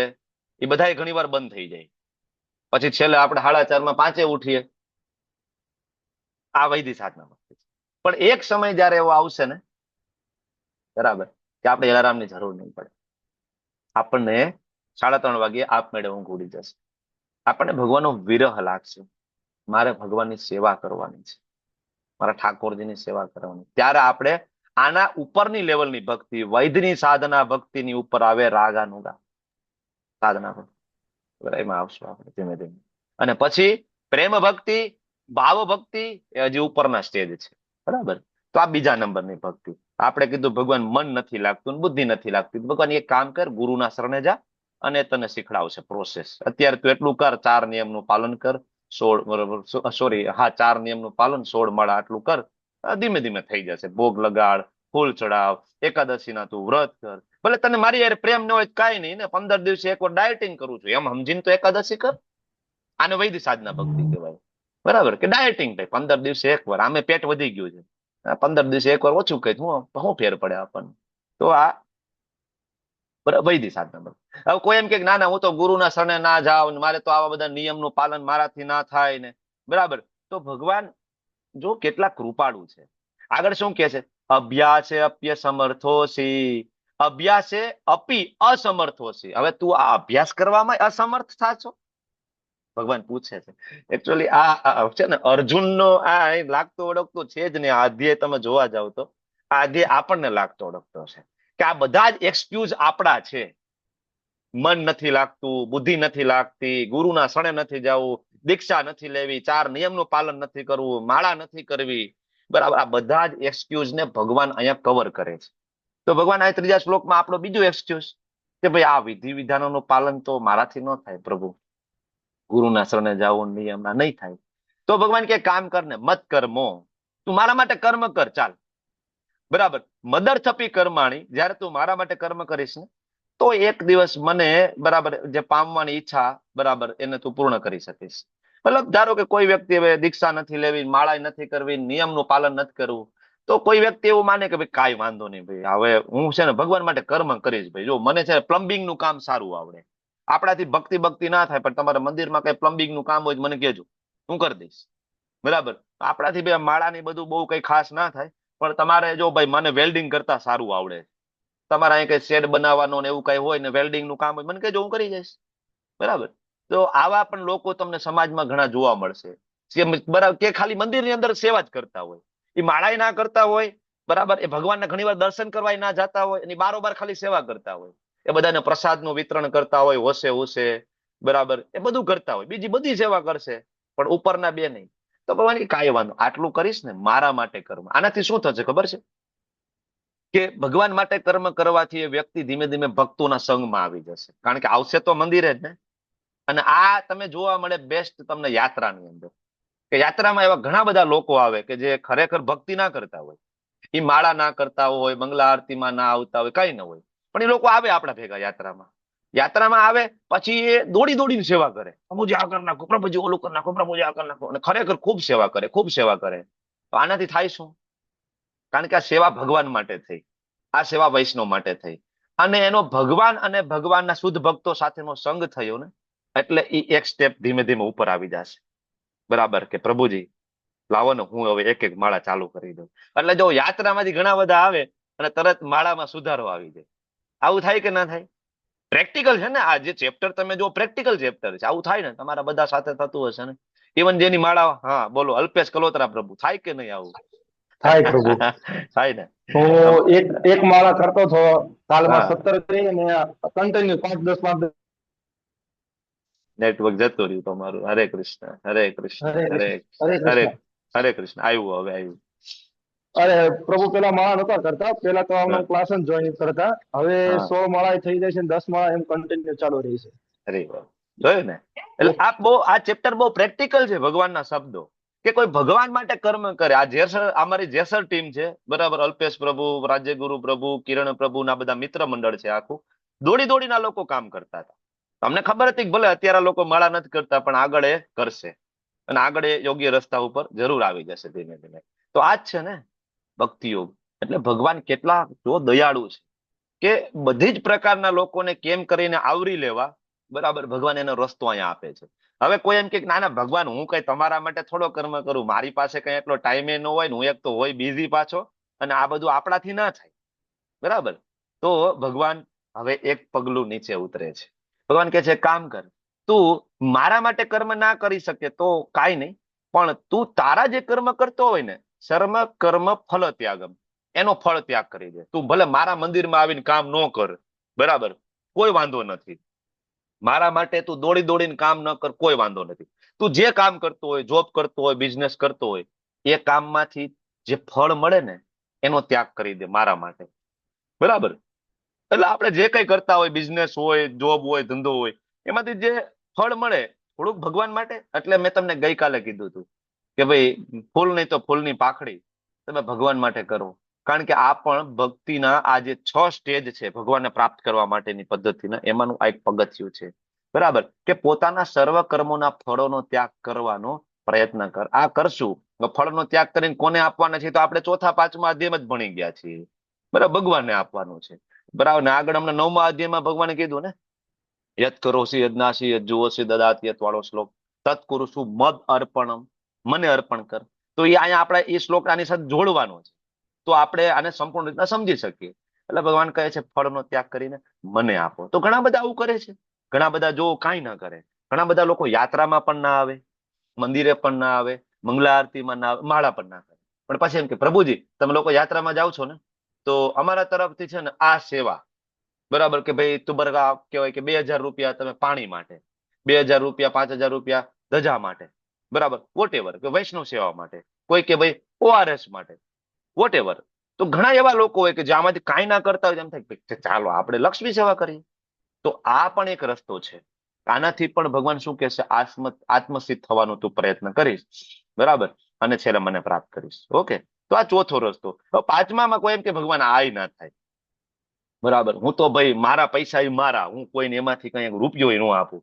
ભગવાન કે કામ કર ભાઈ, કાંઈ વાંધો નહીં. આ પ્રક્રિયા તું અપનાવી ના શકતો હોય ને, તો જ્ઞાનોપાર્જનમાં પરોવાઈ જા ને, જ્ઞાન મેળવા માંડ. તું નવરો થતો ભગવદ ગીતા તો વાંચતો, થોડો એકાદો શ્લોક વાંચ, આવું કર. ભગવાન પછી કહે છે જ્ઞાન કરતા ધ્યાન શ્રેષ્ઠ છે. થોડું સવારે વહેલો ઉઠ, બ્રહ્મ મુહૂર્તમાં ઉઠ, થોડું મેડિટેશન કર, બરાબર, એટલી સા કર. હવે છેલ્લે ભગવાન કે છે આ બંને કરતા આમ તો બરાબર કર્મનો જે ત્યાગ છે એ વધારે સારો છે. મતલબ તમે જોશો ને કે આ બધા જ રસ્તા ભગવાને આપ્યા છે. હવે અત્યાર સુધી તમને મને જનરલી એવું હતું કે કોઈ વેદો વાંચી લે તો એ મોટો ભક્ત ગણાય. આપણને એવું હતું ને ભાઈ વેદો, ભાઈ બરાબર, અથવા તો કોઈ હિમાલયમાં જાય ને એક પગે ઉભો રહી જાય તો આપણે એમ થાય કે આ બહુ મોટો ભક્ત હશે ભાઈ. તો ભગવાને એને કયા કેટેગરીમાં, કયા લેવલ ઉપર મૂક્યા છે? જુઓ તમે, ધ્યાન યોગી. જ્ઞાન યોગીને 5મા નંબર ઉપર ઓપ્શનમાં મૂક્યા છે, અને જ્ઞાન યોગી છેલ્લે મૂક્યા છે. એટલે ભગવાન કહે છે જ્ઞાન દ્વારા નહીં, વેદો દ્વારા નહીં, યોગ દ્વારા નહીં, દાન દ્વારા તમે મને નહીં પ્રાપ્ત કરી શકો. મને પ્રાપ્ત કરવાનો એક જ રસ્તો છે, સૌથી ઉપરનો. કયો? અનન્ય ભક્તિ. આના સિવાય ભગવાનને પ્રાપ્ત બીજા બધા રહ્યા ને એ રસ્તા છે. આ બધું કરતા કરતા કરતા અલ્ટિમેટલી અહીંયા પહોંચવાનું છે. આના દ્વારા ભગવાન તમે પ્રાપ્ત કરી શકતા નથી. ધ્યાન દ્વારા નહીં, યોગ દ્વારા નહીં, જ્ઞાન દ્વારા નહીં, સકામ કર્મ દ્વારા નહીં, ઇવન નિષ્કામ કર્મ દ્વારા પણ નહીં. આનાથી તમે ભગવાનને પ્રાપ્ત ના કરી શકો. પણ એટલીસ્ટ કાંઈ ના કરતા હોય તો ભગવાન કે આ કરી લો. આનાથી ધીમે ધીમે બરાબર તમારો પ્રોગ્રેસ થશે કોઈ સાધુ સંતોનો સંગ દ્વારા, તો તમે ઉપરના લેવલે પહોંચી જશો. અનન્ય ભક્તિ. તો પેલું ભગવાન કોણ છે એની ખબર પડી ગઈ, અને બીજું ભક્તિ કેમ કરવાની છે એ ખબર પડી ગઈ. તો હવે એ ભક્તિ કરે તો એ ભક્તમાં કેવા ગુણ આવે? હવે ભગવાન આગળના 13 થી લઈને 20 શ્લોકમાં આ જ ચર્ચાઓ છે. કે મારો ભક્ત કેવો હોય. તો ભગવાનને કેવો ભક્ત ગમે છે?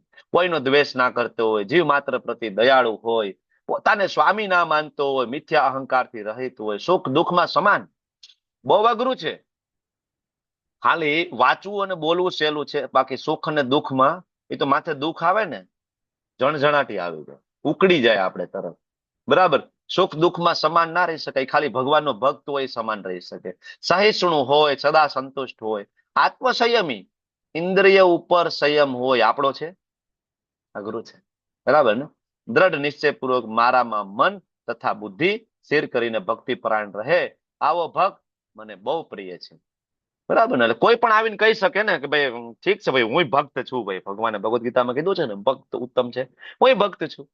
ભગવાન કે એમ ખાલી હું ભક્ત છું કેવાથી ભક્ત નથી બની જવાતું. કોઈ ધોતી કુર્તો પહેરી લે અને માથે તિલક કરી લે, મુંડન કરાવીને શિખા રાખી દે, એનો મતલબ નથી કે ભક્ત થઈ ગયો છે. તમારે આ બધા ક્રાઇટેરિયા એની અંદર જોવા પડશે. તમારે ભક્તને ઓળખવો હોય તો આ ભગવદ ગીતાના 12મા અધ્યાયના 13 થી લઈને 20 શ્લોકમાં રહેલા ગુણો તમારે એમાં ચેક કરવા પડશે કે આવા ગુણ એનામાં દેખાય છે કે બરાબર, તો એ ભક્ત છે. કારણ કે આ ગુણ છે દૈવી ગુણ છે. એમાં અમુક જે ગુણ તો એવા છે કે સુખ દુઃખમાં સમાન, બરાબર, આત્મસંયમ, પછી માન અપમાનમાં સમાન. આ ગુણ છે ટોપ મોસ્ટ છે. બીજા તો હજી થોડા ઘણા જીવ માત્ર પ્રતિ દયાળુ, આ બધું રહ્યું ને, એ તો નૈતિકતા લેવલ ઉપર પણ થોડું ઘણું કોઈક અર્જિત કરી શકે છે, થોડું ઘણું, બરાબર. પણ જે આ બે સુખ દુઃખમાં સમાન, એટલે જો અહીં રિપીટ કર્યું છે, આગળ પણ આવ્યું સુખ દુઃખમાં, અહીંયા પણ આવ્યું સુખ દુઃખમાં, બરાબર. અને અન્યના કારણે સ્વસ્થ ના થાય, ભય ચિંતામાં સંભાવ. તો આ જે ગુણો છે ને, સુખ દુઃખમાં સમાન અને માન અપમાનમાં સમાન, એ માત્ર ને માત્ર ભગવાનના ભક્તોમાં આવે છે. એ બીજા કોઈમાં જોવા નથી મળતું. ગમે એટલો મોટો યોગી હોય, જ્ઞાની ધ્યાની હોય ને, એનું તમે તરત અપમાન કરશો ને ગાળો બોલવા માંડશે. જોયું છે કુંભના મેળામાં કેટલાય લોકો જેમ ફાવે એમ બોલતા હોય છે, બરાબર, બધાની વચ્ચે બોલતા હોય છે. થોડુંક કંઈક તમે અપમાન કરો, ન બોલવાના શબ્દો બોલે. માન અને અપમાન બંને પરિસ્થિતિની અંદર સ્થિર રહેવું એ માત્ર ને માત્ર ભગવાનના ભક્તોમાં જ એક ગુણ જોવા મળે, બીજે ક્યાંય નથી જોવા મળે, બરાબર. એટલે આ એક કેવો ટેસ્ટર છે. ભગવાન અહીંયા જે આપ્યું છે ટેસ્ટર છે. તો કોઈ એમ કે હું ભગવાનનો ભક્ત છું, ભાઈ નરસિંહ મહેતા થઈ ગયો તો હું છે, આપણે હું છું નરસિંહ મહેતા જ છું, મારી ભક્તિ એના જેવી જ છે. મને ભગવાનનો કેટલી વાર સાક્ષાત્કાર થયો છે. એ બધાને થોડું આ કઈ કહેવાની વાત થોડી છે, બધા સાથે શેર ના કરવાનું હોય. બાકી હું તો રોજ ભગવાન હારે વાતું કરું છું. કેટલાય આવા હોય છે સમાજની અંદર. હું તો લાલા હારે વાતો કરું, હું લાલાને દૂધ પીવડાવું, લાલો દૂધ પી જાય. આવું તમને સમાજમાં જોશો ઘણા આવા હોય છે લેડીઝ ને માતાજીઓ. અમારે કાના અમે ડીશ મૂકી, કાનું આખી ડીશ ખાઈ જાય. પોતાના જીવનમાં શુદ્ધતાનો છાંટો ના હોય, બરાબર. ભગવાન ક્યારે તમારી પાસેથી ગ્રહણ કરે? પત્રમ પુષ્પમ ફલમ તોયમ યો મે ભક્ત્યા પ્રયત છે, કે કોઈ ભક્તિપૂર્વક ક્યારે કોઈ ગ્રહણ ભગવાનને ઓફર કરી શકે? જયારે પોતે ભક્ત હોય ત્યારે. તો ભક્ત ક્યારે કહેવાય? આ ગુણ હોય ત્યારે. હવે આમાંથી એક ગુણ તો દેખાતા ન હોય, અને એ વ્યક્તિ એમ કેતો હોય કે લાલો મારી વાતો કરે. આના ઉપરથી આપણે ખબર પડે ને. એટલે ભગવાન એટલા માટે ટેસ્ટર મૂકે છે. સમાજમાં કેટલાય તમને મળશે લોકો લેભાગુ તત્વો. એટલે આ જાણવું પડે કે સુખ દુઃખમાં ભય ચિંતામાં સંભાવિત રહે, આવો ભક્ત મને બહુ પ્રિય છે. ચિત્રકેતુ મહારાજની કથા છે, બરાબર. સુંદર મજાની કથા છે. ક્યારેક આગળ સમય મળશે તો જરૂર લઈશું, બરાબર. આગળ કહે છે કે જે ભક્ત પ્રવૃત્તિઓના સામાન્ય ઘટનાક્રમ ઉપર અવલંબિત નથી, પવિત્ર, મારો ભક્ત નિપુણ છે, એક્સપર્ટ. ભગવાન કહે છે મારો ભક્ત જેવો તેવો નથી, મારો ભક્ત એક્સપર્ટ છે. ચિંતા રહે, તેને કોઈ ટેન્શન નથી હોતું, બધા દુઃખોમાંથી મુક્ત. પાછું આવ્યું સુખ દુઃખમાં સંભાવ. સહેલું નથી ને. એટલે 3 શ્લોકમાં તમે જોશો તો 3 વાર આગળ, વચ્ચે, ફરીથી. અને કોઈ ફળ માટે પ્રયત્ન નથી હોતો, બરાબર. આગળ કહે છે ભગવાન કદી હર્ષ પામતો નથી, શોક કરતો નથી, મતલબ પાછું સુખ દુઃખમાં સંભાવ.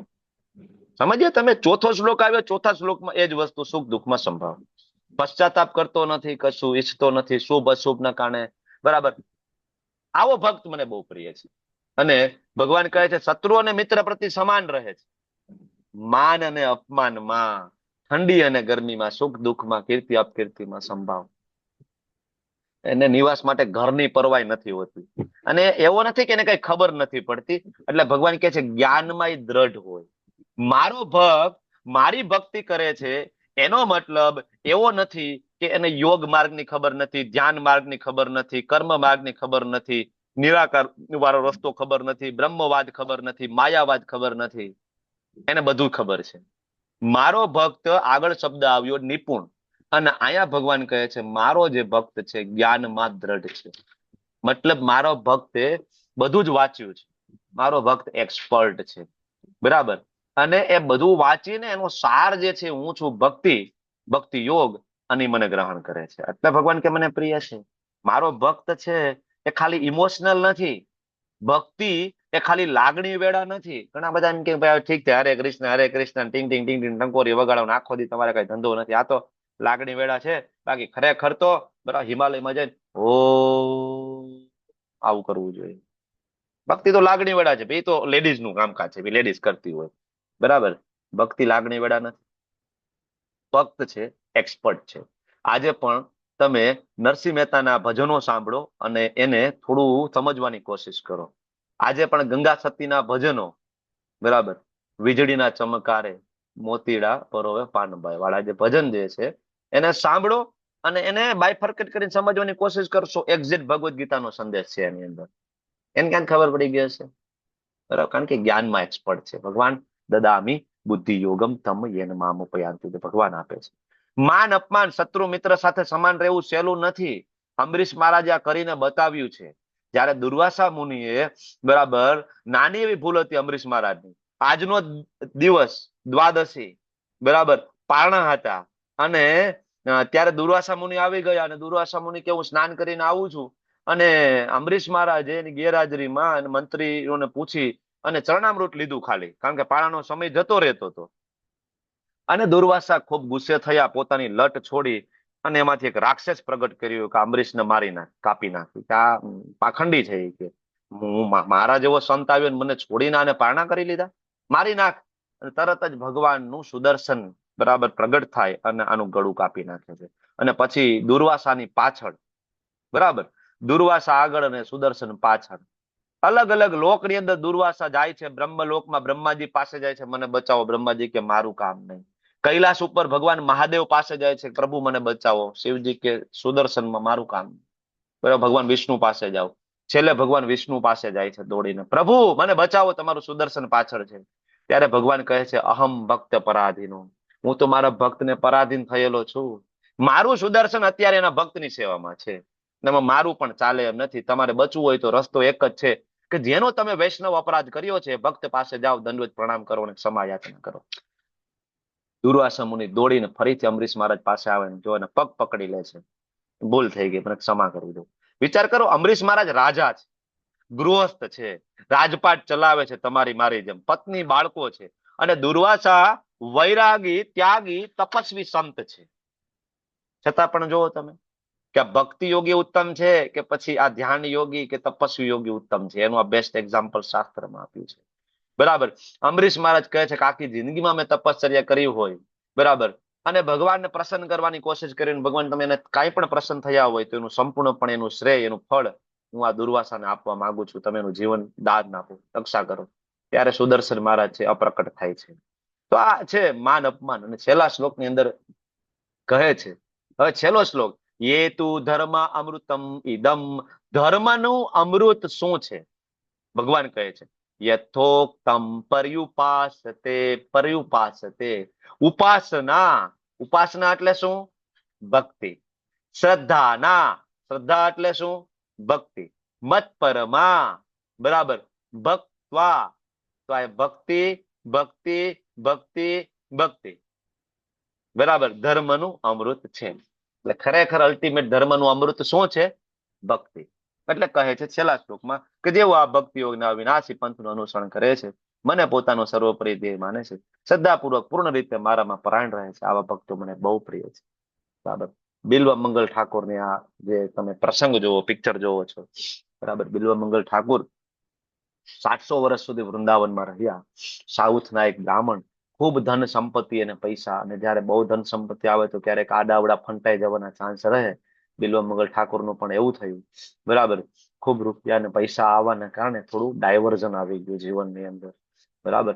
અને એક વૈશ્યા ચિંતામણી નામની વેશ્યા સાથેનો સંગ થયો, બરાબર. અને આડા આવડા રસ્તે દુર્વ્યસનો આન તેન બધું થયું. એક દિવસ એના પિતાજીનું શ્રાદ્ધ હતું, પણ પોતે બ્રાહ્મણ હતા, શ્રાદ્ધ હતું, ખબર હતી કે ભગવાન વિષ્ણુની પૂજા ચાલી રહી છે, ભગવાનને ભોગ લાગ્યો નથી, અને આને મળવા જવું તું ઓલી વેશ્યા ચિંતામણી બિલ્વમંગલ ઠાકોર. બ્રાહ્મણોને કહે છે કે જલ્દી કરો, અને ના થાય હોય તો હું નીકળું છું, કા મને પાર્સલ આપી દો, મારી પાસે ટાઈમ નથી અહીંયા ઊભું રહેવા માટે. નીકળી જાય છે. અને એ સમયે નદી બે કાંઠે, બરાબર, વરસાદ આવ્યો હતો, નદીમાં ઘોડાપુર આવ્યું હતું, કોઈ નાવડી બોટ કઈ મળે નહીં, અને કહેવાય નદીમાં જંપલાવ્યું બિલ્વમંગલ ઠાકોરે. અને નદીમાં તરતા તરતા ઓલી બાજુ જવાની કોશિશ કરી તો એક લાકડું વચ્ચે આવી ગયું, લાકડા પકડી લીધું, લાકડાના બળે આધારે ઓલી બાજુ જતા રહ્યા. પછી ખબર પડી લાકડું નહોતું, એ તો ડેડ બોડી હતી, બરાબર. કાદવ કીચડમાં દોડતા દોડતા પગમાં કાંટા વાગતા વાગતા પહોંચ્યા ક્યાં? ચિંતામણીના ઘેર. ચિંતામણી તો લેટ થઈ ગયું, તો એટલે દરવાજો બંધ કરીને અંદર રૂમમાં જતી રહી હતી, વરંડો બંધ કરી દીધો હતો. દરવાજો ખખડાવે છે, કોઈ ખોલતું નથી. તો બાજુમાંથી વંડી કેવાય દિવાલ ઠેકવાની કોશિશ કરે છે, જોવે છે મોટું દોરડું છે લટકાય છે, દોરડું પકડીને ઓલી બાજુ કૂદી જાય છે. પછી ખબર પડે છે દોરડું નથી, એ તો કાળોતરો સાપ છે, વીંટાયેલો પડ્યો છે, બરાબર. ત્યાં જઈને દરવાજો ખખડાવે છે. ચિંતામણી દરવાજો ખોલે છે અને અંદર બિલ્વમંગલ ઠાકોર પ્રવેશ કરે છે, બધી પોતાનું કહેવાય વૃત્તાંત સંભળાવે છે કે તું આ દરવાજો બંધ કરીને બેઠી છો, તને એમ કે બેડવા માટે તને ભોગવવા માટે હું કેટલો લલાયત છું, આવું કર્યું આવું કર્યું આવું કર્યું. ત્યારે ચિંતામણીના શરીરમાં બિલ્વમંગલ ઠાકોરના પૂર્વજન્મના ગુરુ પ્રગટ થાય છે, બરાબર. ત્યારે કહે છે જેટલું મારા શરીરમાં આસક્તિ તમે રાખી, આટલી આસક્તિ ભગવાનના શ્રી ચરણોમાં રાખી હોત તો ક્યારના ભગવત ધામ વયા ગયા હોત. ત્યારે બિલ્વમંગલ ઠાકોરની આંખ ખુલી જાય છે, ખોટું થઈ ગયું. સેમ આવી કથા છે રામચરિત માનસના રચયિતા ગોસાઈ તુલસીદાસ છે, મોસ્ટ ઓફ બરાબર મળતી કથા છે. ઓકે, તો પછી તરત બધું છોડીને વૃંદાવન તરફ પ્રયાણ કરે છે. રસ્તામાં જાય છે બીજી એક સુંદર સ્ત્રી આગળ, અને એની પાછળ બિલ્વમંગલ ઠાકોર, બરાબર. સુંદર સ્ત્રી દોડી અને ઘરમાં જતી રહે છે કે બહાર એનો પતિ બેઠો હોય છે ઓટલા ઉપર. પતિને કે છે કે ભાઈ કોઈક મારો પીછો કરે છે. તો એમ કરતા કરતા બિલ્વમંગલ ઠાકોર પહોંચે છે, તો ઓલા પતિ કે છે કે ભાઈ તમે કેમ મારી પત્નીનો પીછો કરો છો, મહાશય શું થયું? પ્રેમથી વાત કરે છે, બરાબર. તો કે છે તમારી પત્નીને બોલાવો ને. એ સમયના માણસો કેટલા સાત્વિક હશે, બરાબર. એની પત્નીને બોલાવી ખરી, પત્નીને બોલાવી, અને બિલ્વમંગલ ઠાકોર કે છે કે ભાઈ તમારા વાળની પીન આપો. વાળની પીન લઈને પોતાની બે આંખો ફોડી નાખે છે, ઓન ધ સ્પોટ, બ્લાઇન્ડ, બે આંખો, બરાબર. આંખમાંથી લોહી નીકળવાનું ચાલુ, બરાબર. રસ્તો પૂછી લે છે, દિશા પૂછી લે છે ખાલી. એ દિશામાં બરાબર કહેવાય કે બધી જગ્યાએ પડતા ને અફડાતા ને કરતા કરતા કેટલાય સમયે વૃંદાવન પહોંચે છે. વૃંદાવન પહોંચે છે ને પછી ત્યાં ભગવાનનું ભજન કરે, કીર્તન કરે.